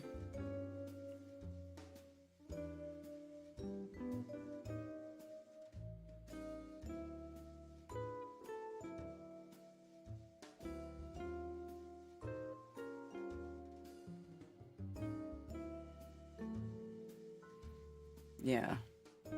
Anywho, it's 12:47. It's almost 1 o'clock. What a... Well, you know, I'm not going to call her names because everybody can just kind of make their own judgment on that. I'm not going to go ripping on everybody. I mean, I know I like to rip on people, but I will not rip on the woman who said, "Boo, Karen B. Boo."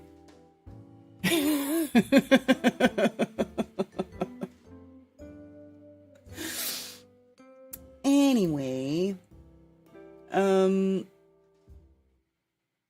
we're the best. Yes. Yeah, you can't please everybody.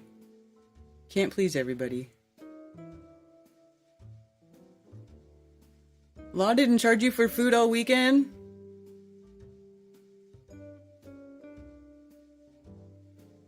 Yeah, not me, never. Why, I never. I would never do such a thing. Anyway, so that's what's going on. That was I hope you all enjoyed the show. I think I'm going to wrap it up. So just stay tuned. I'll be working on editing the videos together, and I'll upload them as their own thing so you guys can watch it without having to come to a live stream to watch the interviews, and it'll be in a more consumable format, and you can share it. So anyway, I hope you all have a wonderful time. B is for boo. That's right. The B is for boo. Yeah. Boo. All right. Anyway, thank you all for being here. Thank you for everything. Thank you for your support. I appreciate you guys. Have a wonderful rest of your day.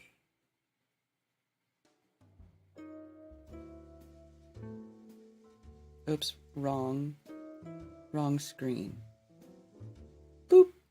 And for those who wish to send me stuff through snail mail, you can send it to P.O. Box 10, Earl, North Carolina, 28038. There are also links below for Flat Earth merch, and you can send me donations. And I do appreciate all the support. Sincerely, thank you very much. Also, please go to flatearthfestivals.com for all information about upcoming Flatoberfest and Flat Earth-friendly local meetups. If you are organizing a local Flat Earth meetup, email me at flatearthfestivals@protonmail.com with your meetup information to have it listed on the website for free. For everything else, you can email me at karenbfe@protonmail.com. Thank you for being here.